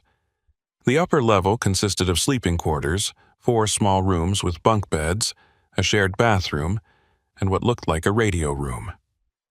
The door to the radio room was open, and I could see equipment inside, old but functional, panels lit up with indicator lights. I entered the radio room and immediately understood why the lights were on. The equipment was running, powered by something, receiving and transmitting. The main radio was set to that old emergency frequency, the one the call had come in on, and as I watched, the transmission light flickered. Static hissed from the speaker, then cleared. "Tower Junction, this is Blacktail Station. What is your ETA on that medical evacuation? The hiker's condition is deteriorating. Over." The voice was coming from this radio, from this room, but there was nobody here. I was standing 3 feet from the equipment, watching it operate itself, listening to a dead man's voice requesting help for an emergency that had never been reported through any official channels. I picked up the mic, not sure what I was going to say, but before I could speak, I heard footsteps on the floor below. Heavy boots, measured pace, the sound of someone moving through the building with purpose. Then a door opened and closed, and the footsteps approached the stairs. I set the mic down quietly and moved to the doorway, looking out into the hall. The footsteps were coming up the stairs now, steady and unhurried, but I could see the staircase from where I stood, and there was nobody on it. The footsteps continued, reaching the top landing, moving down the hall toward me. Still nothing visible, just the sound of boots on wood and the slight creak of floorboards under weight that wasn't there. The footsteps stopped just outside the radio room. I was holding my breath, every muscle tense, waiting for something to appear in the doorway, but there was nothing. Just empty air and the sense of a presence, of someone standing right there close enough to touch. Then the radio crackled again. "Tower Junction, do you copy? We need that evacuation now. Over." The voice was desperate now, the professional calm cracking. And I realized what I was hearing wasn't a recording or some strange echo from the past. It was happening in real time, in some version of reality where Blacktail Station was still operational, where William Eckhart was still alive, where an injured hiker needed help. But that reality was separated from mine by something I didn't understand. Some barrier that allowed voices and sounds to pass through, but nothing else. I grabbed the mic and keyed it. "Blacktail Station, this is Tower Junction. I'm at your location, but I don't see anyone. Where exactly are you?" "Over." Silence, then. "Tower Junction. I'm in the radio room on the second floor. Same place I've been this entire conversation. Are you telling me you're in the building?" "Over." "Affirmative. I'm in the radio room right now, but it's empty. Over." A longer pause this time, and when the voice came back it was different. Uncertain. Frightened. That's not possible." "I'm looking at the radio room. I'm standing in it. There's nobody else here. Tower Junction. What's going on? Over." I looked around the room, at the equipment that was running, at the empty space where William Eckhart apparently stood in his version of reality, and I had no answer to give him. We were in the same place, but not the same time, or the same time, but not the same place, or something else entirely that I didn't have words for. "Blacktail Station. What year is it? Over." "What kind of question is that? It's 992. October 19th, 1992. Over." October 19th, 1992. I checked my phone. October 19th, 2025. Exactly 33 years apart to the day. Whatever connection existed between us was specific, temporal, tied to this date and this location. "Blacktail Station. I need you to listen carefully. It's going to sound insane, but I think we're experiencing some kind of temporal anomaly. From my perspective, it's October 19th, 2025. Your station has been closed for decades. I paused, not sure how to say it. "The records show you died in 93. Over." The silence that followed was so long I thought the connection had been lost. Then, "You're saying I'm dead. That's what you're telling me. Over." "Not yet. Not on your side of whatever this is, but something happened. Something bad. And I think it's connected to whatever's going on at Blacktail Station right now. Over." The hiker. His voice was quiet, shaken. "You're saying the injured hiker has something to do with this. Over." I hadn't thought about it until he said it, but yes. The injured hiker was the catalyst, the reason for the radio call, the event that had created this connection across time. "Where's the hiker now?" Over. "Downstairs, in the main office. He's unconscious, has been for about an hour. I was about to start CPR, try to keep him stable until help arrived. Over." "Describe him." Over. "Male, mid-30s, brown hair, wearing hiking clothes. No ID on him, and he wasn't able to tell me his name before he lost consciousness. He just appeared on the trail about 2 hours ago, stumbling like he was disoriented. Collapsed right outside the station." Over. Something about that description nagged at me. A hiker appearing disoriented, collapsing outside Blacktail Station. I went back downstairs, moving quickly, and checked the main office. It was empty, just furniture and papers and that coffee mug. But there was something on the floor that hadn't been there before, a stain, dark and roughly human-shaped, positioned where a body might have lain. I took out my phone and started searching through park incident reports, going back to 1992, looking for anything connected to Blacktail Station. There were dozens of routine reports, maintenance logs, weather observations, and then, dated October 20th, 1992, a single line in a personnel report. Ranger W. Eckhart failed to report for scheduled radio check. Dispatch unable to raise Blacktail Station. Investigation pending. The follow-up report, dated October 22nd, 1992. Blacktail Station found empty. No sign of Ranger Eckhart. Personal effects present, no indication of distress. Vehicle accounted for. Ranger Eckhart listed as missing. He was never found. The official story was that he'd left the station for unknown reasons and died in the wilderness, though his body was never recovered. The station was closed shortly after, deemed too remote and too dangerous to maintain with single-person staffing. But I was beginning to understand what had really happened. The injured hiker that Eckhart was trying to help, the one who'd appeared disoriented outside the station, wasn't from 1992. He was from some other time, some other reality, and he'd brought something with him. Something that had consumed Eckhart, had made him vanish from his own timeline. I ran back upstairs to the radio room. Blacktail Station. Do not touch the hiker. Do not attempt CPR. Do not approach him at all. Over. Static. Then, it's too late. I already started compressions. He's breathing again, but... Tower Junction, something's wrong. His eyes are open, but they're not right. They're looking at me, but not like a person looks. Like he's seeing through me to something else. Over. Get out of the building. Right now. Leave everything and get out. Over. I can't leave him. He's injured. He's not injured. He's not even human. Not anymore. Not in any way that matters. Whatever he is, whatever came with him, it's going to take you too if you don't leave right now. Over. Tower Junction. I don't understand what you're... The transmission cut off abruptly. Not static, not silence, but a complete cessation of signal like the radio had been switched off. I tried calling back multiple times, adjusting frequencies, checking connections. Nothing. The equipment was still running, still lit up, but the voice on the other end was gone. I moved to the staircase and looked down.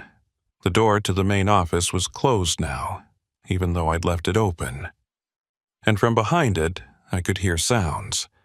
Not speech, not exactly, but something like speech played backward or underwater.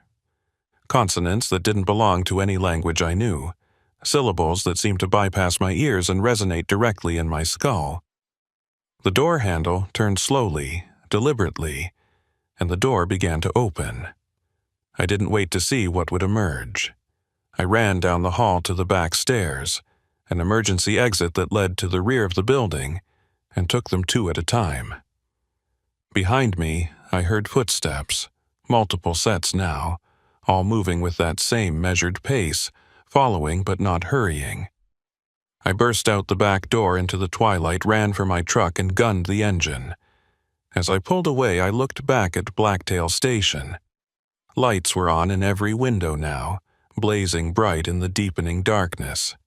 And in those windows, I saw shapes. Figures standing motionless, watching me leave. Too many figures for the size of the building, crowded together, overlapping, like multiple occupancies from different times all visible simultaneously. The drive back to Tower Junction was a blur. I radioed dispatch as soon as I had signal, reported equipment malfunction at Blacktail Station, recommended the area be secured and inspected. But when the inspection team went out 2 days later, they found the building exactly as it should be. Abandoned, dark, no power, no signs of recent activity. The old radio equipment was present, but non-functional, dead for years. The coffee mug I'd seen was there, but it was empty and dusty. The daily logs on the desk were yellowed and brittle with age. I filed a full report, included every detail I could remember, but it was filed under psychological stress and possible carbon monoxide exposure. I was put on administrative leave for 2 weeks, required to see a counselor, and eventually cleared to return to duty with a note in my file about maintaining awareness of mental health under isolated working conditions. But I know what I experienced. I know I talked to William Eckhart on October 19th, 33 years after he vanished. I know something took him that night, something that came with an injured hiker who wasn't what he appeared to be.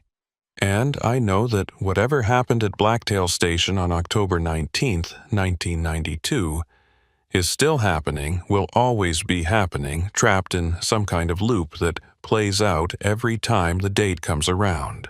I checked the historical records more carefully after I returned to duty. October 19th has significance at Blacktail Station going back further than 1992. In 1959, a ranger named Thompson disappeared from the station on that date. In 1976, another ranger, Foster, went missing. In 1984, a researcher named Klein vanished while conducting a wildlife survey from Blacktail, all on October 19th, all without a trace. The pattern goes back even further, into the records from before Blacktail was a ranger station, when it was just a remote outpost for early park workers.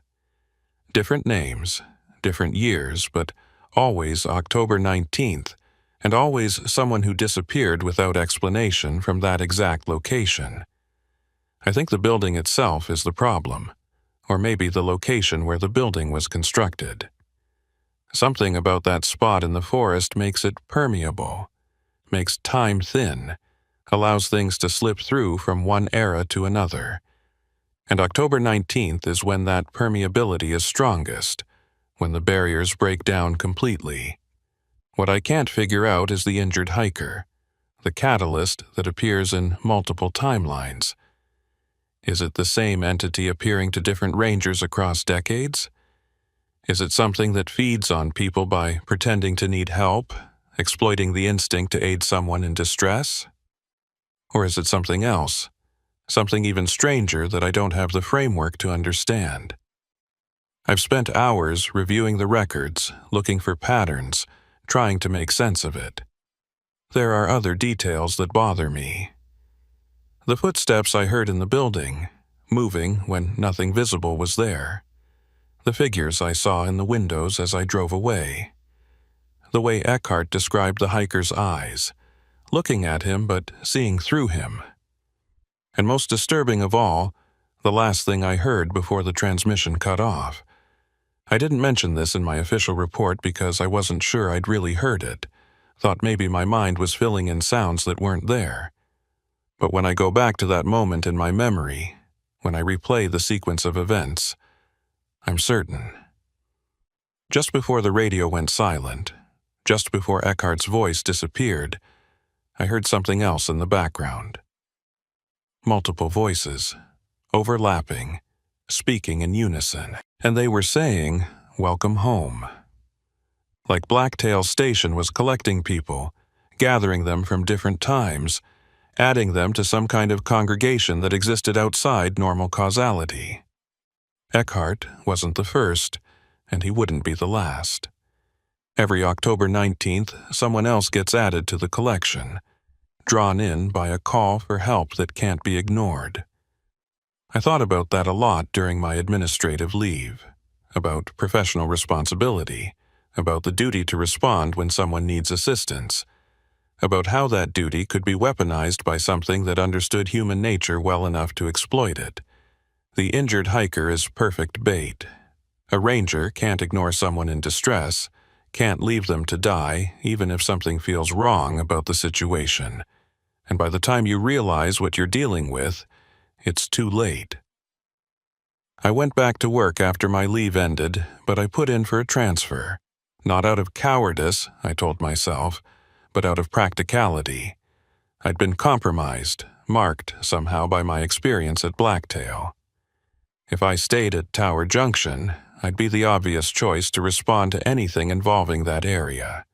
And I knew, with absolute certainty, that October 19th would come around again, and another call would come through, and someone would have to respond.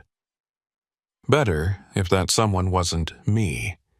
Better if it was someone who didn't know the history, didn't understand what they were walking into, someone whose ignorance might protect them. Or at least, that's what I told myself. The transfer was approved. I'm stationed at Old Faithful now, the busiest posting in the park, surrounded by tourists and infrastructure and other rangers. Safe. Normal. As far from Blacktail Station as I can get while still working in Yellowstone. but I still monitor that old emergency frequency sometimes, late at night when I'm alone in the station. I tell myself I'm checking for equipment malfunction, making sure the channel is clear, routine maintenance. The truth is, I'm listening for Eckhart's voice, waiting to hear if he calls again. And last week, on October 19th, 2025, exactly 1 year after my experience, the radio crackled to life at 10 minutes past 8 in the evening. I was alone in the old faithful station, finishing paperwork, and when I heard the static clear, I reached for the volume knob before I could stop myself. Old Faithful Station. This is Blacktail Station. We have a situation that requires immediate assistance. Over? The voice wasn't Eckhart's. It was younger, uncertain, and it took me a moment to place it. Then I remembered Foster, the new ranger at Tower Junction, who'd replaced me when I transferred. He'd mentioned, casually about a month ago, that he was familiarizing himself with the remote facilities in his sector, including Blacktail Station. I grabbed the mic, ready to warn him, to tell him to get out immediately, to not trust anything he encountered there. But before I could speak, I heard another voice in the background of his transmission. Calm, professional, welcoming. "It's all right, they sent someone. You just need to help him inside. He's injured, needs medical attention." It was Eckhart's voice, still at Blacktail Station, still trying to help an injured hiker, still caught in that loop from October 19th, 1992.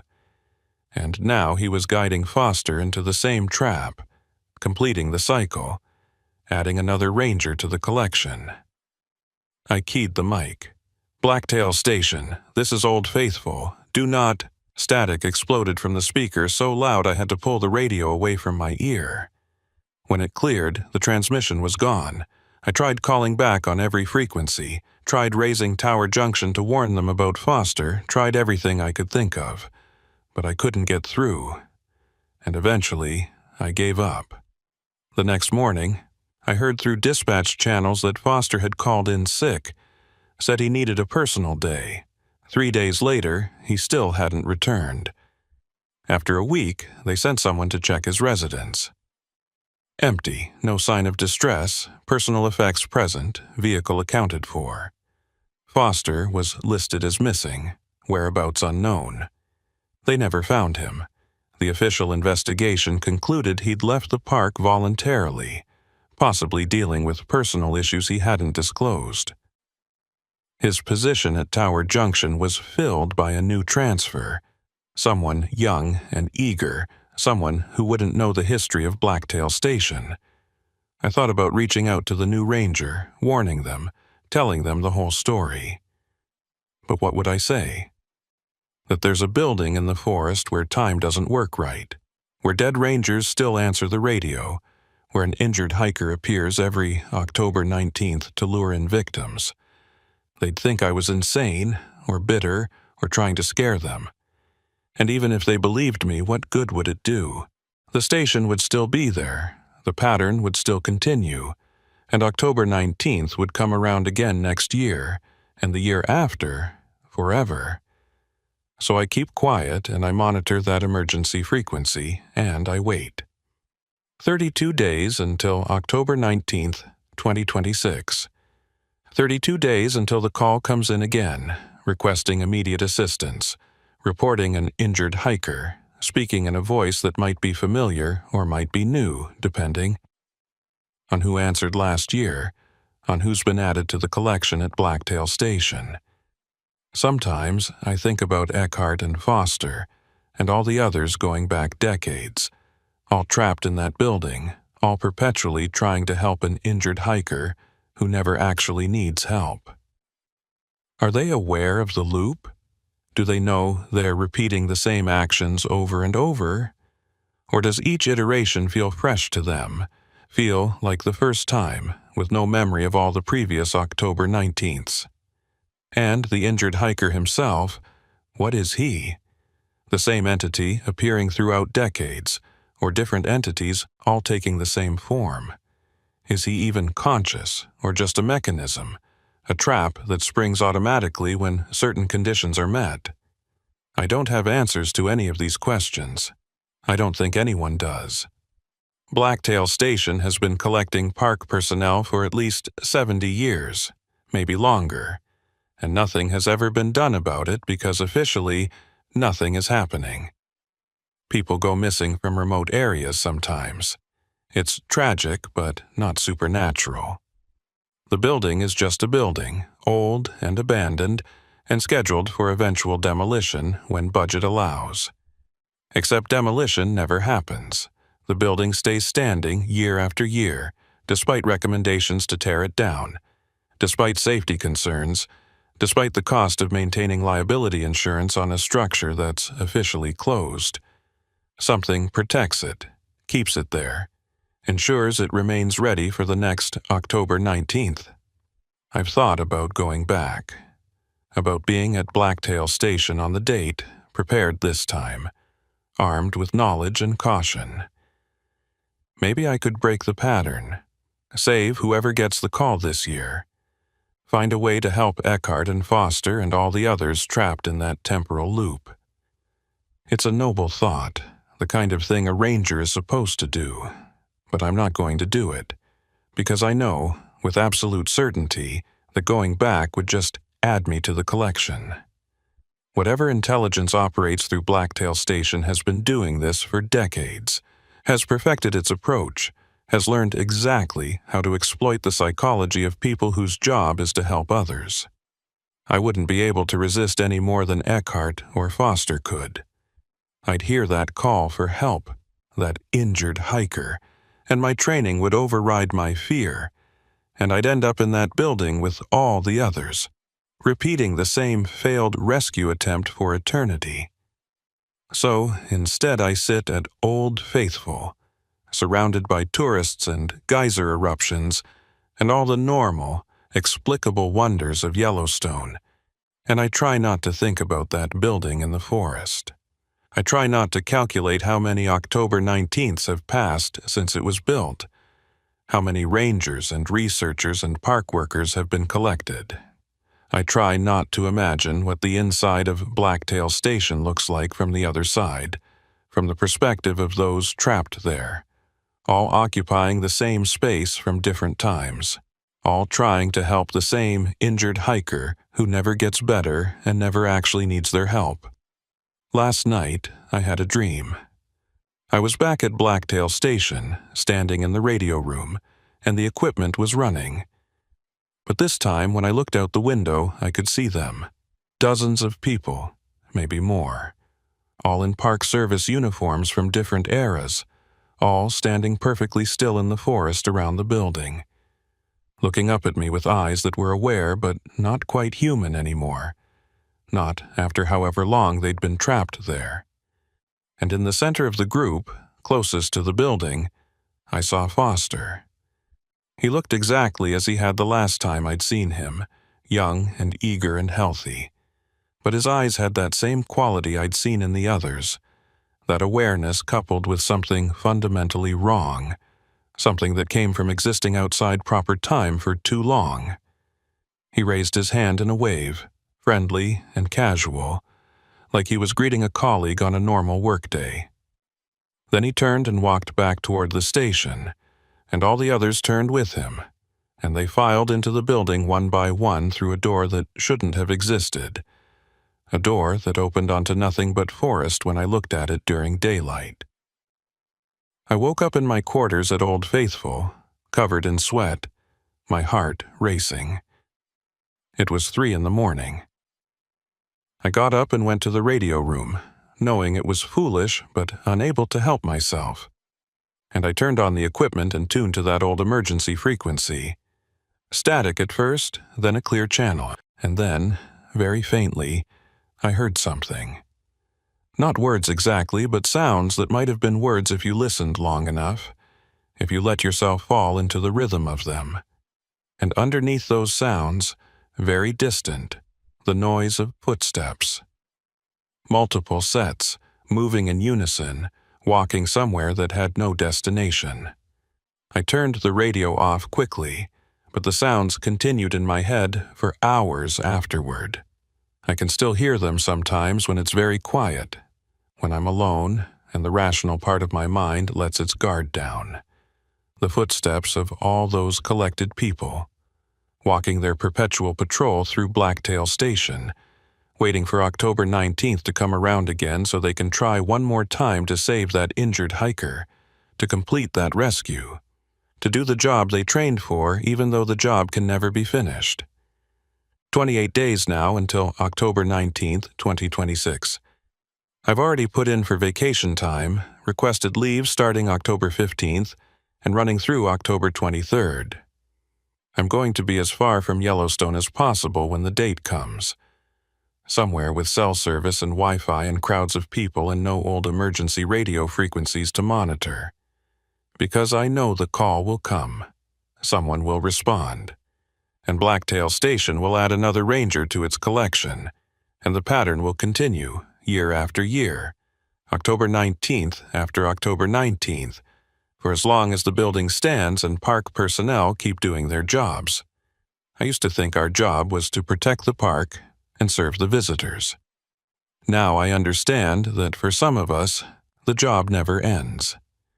It just changes form, becomes something else, something that continues long after you stop showing up for shifts and collecting paychecks, something that traps you in a single date, a single location, a single failed rescue attempt that plays out eternally.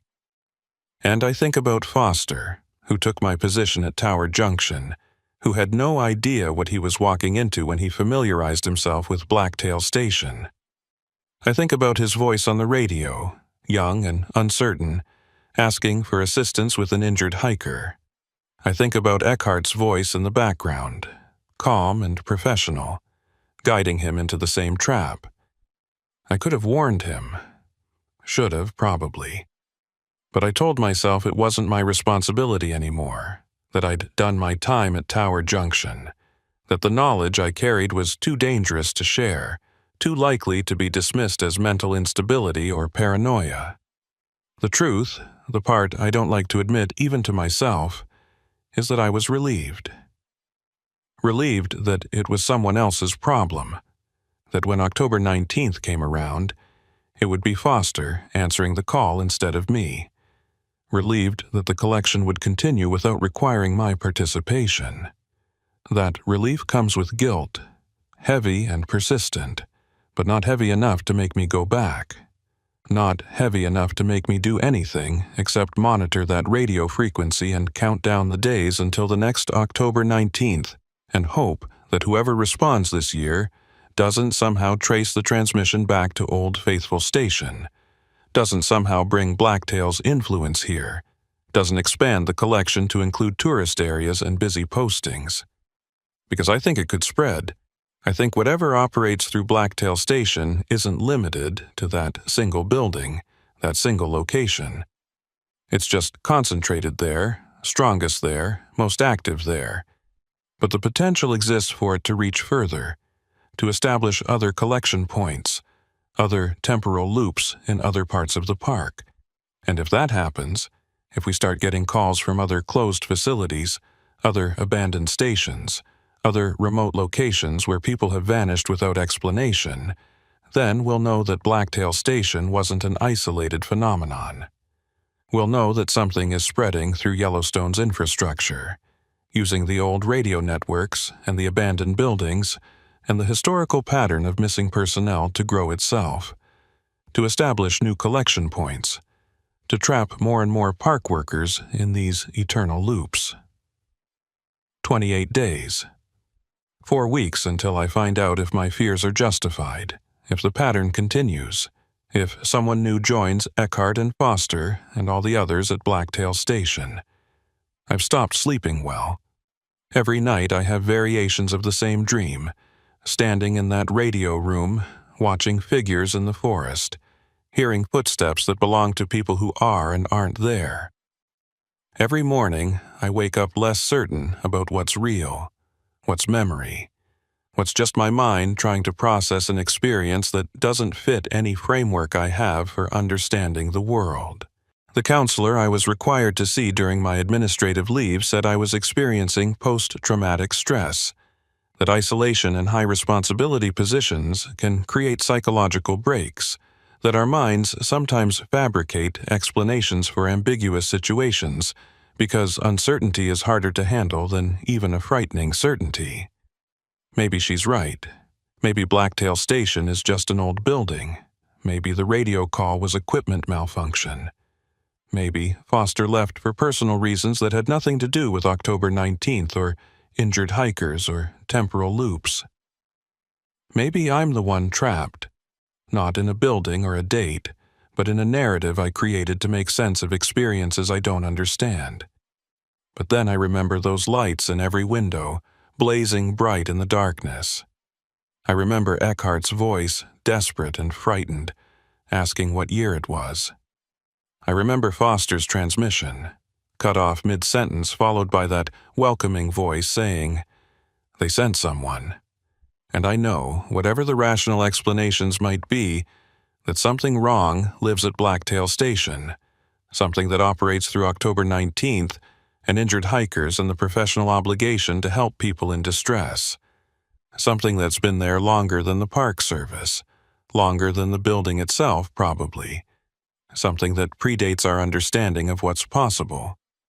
The native people who lived here before Yellowstone was designated a park had stories about places in this land that didn't follow normal rules, places where time moved differently or didn't move at all, places where you could walk into your own past or someone else's future. The early explorers and trappers reported similar phenomena, locations where compasses spun uselessly, where the sun's position didn't match the time of day, where they'd find campsites they recognized from months earlier, but that appeared fresh and recently used. Blacktail Station sits on one of these places. Maybe all the closed facilities do, all the abandoned stations and obsolete infrastructure. Maybe that's why they're closed, not for budget or consolidation reasons, but because someone long ago recognized that certain locations were dangerous, were thin places where the normal world pressed against something else, something older and stranger that we don't have adequate words or concepts for. And maybe closing them, abandoning them, pretending they don't exist is the best we can do.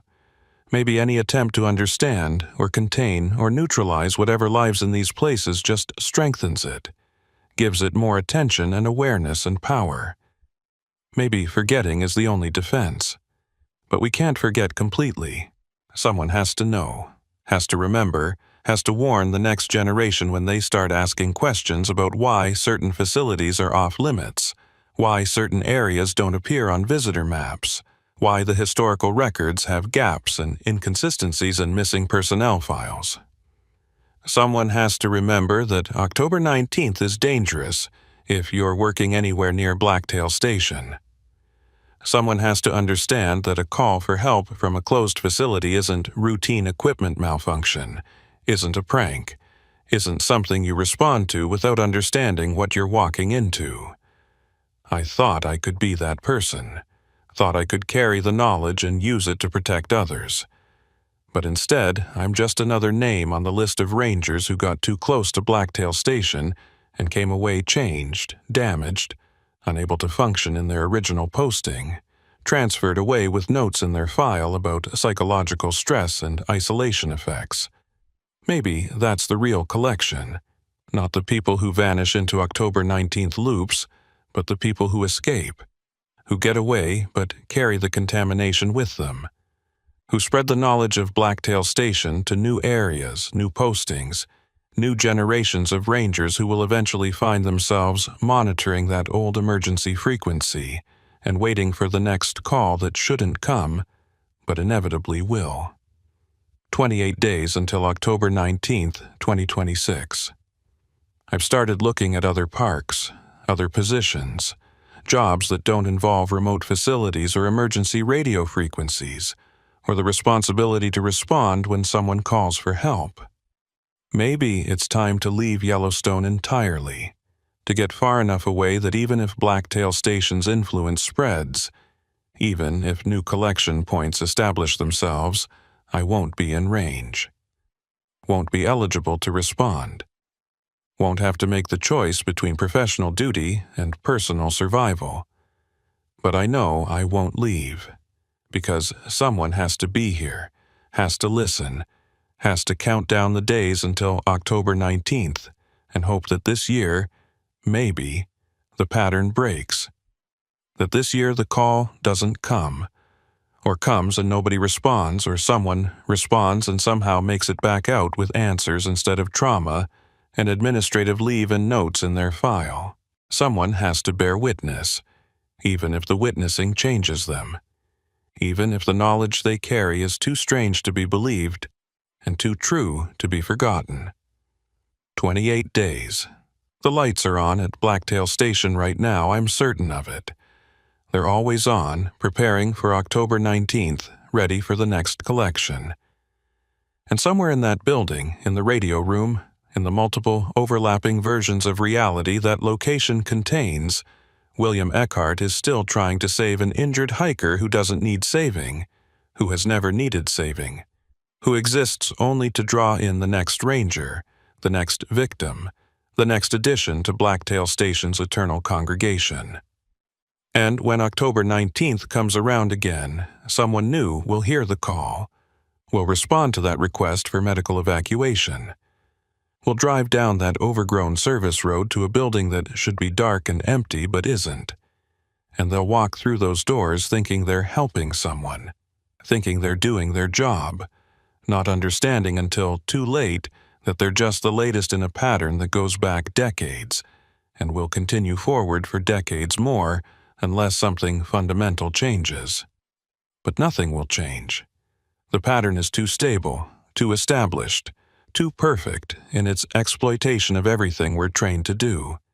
And so, Blacktail Station will continue its collection, October 19th after October 19th, year after year, forever.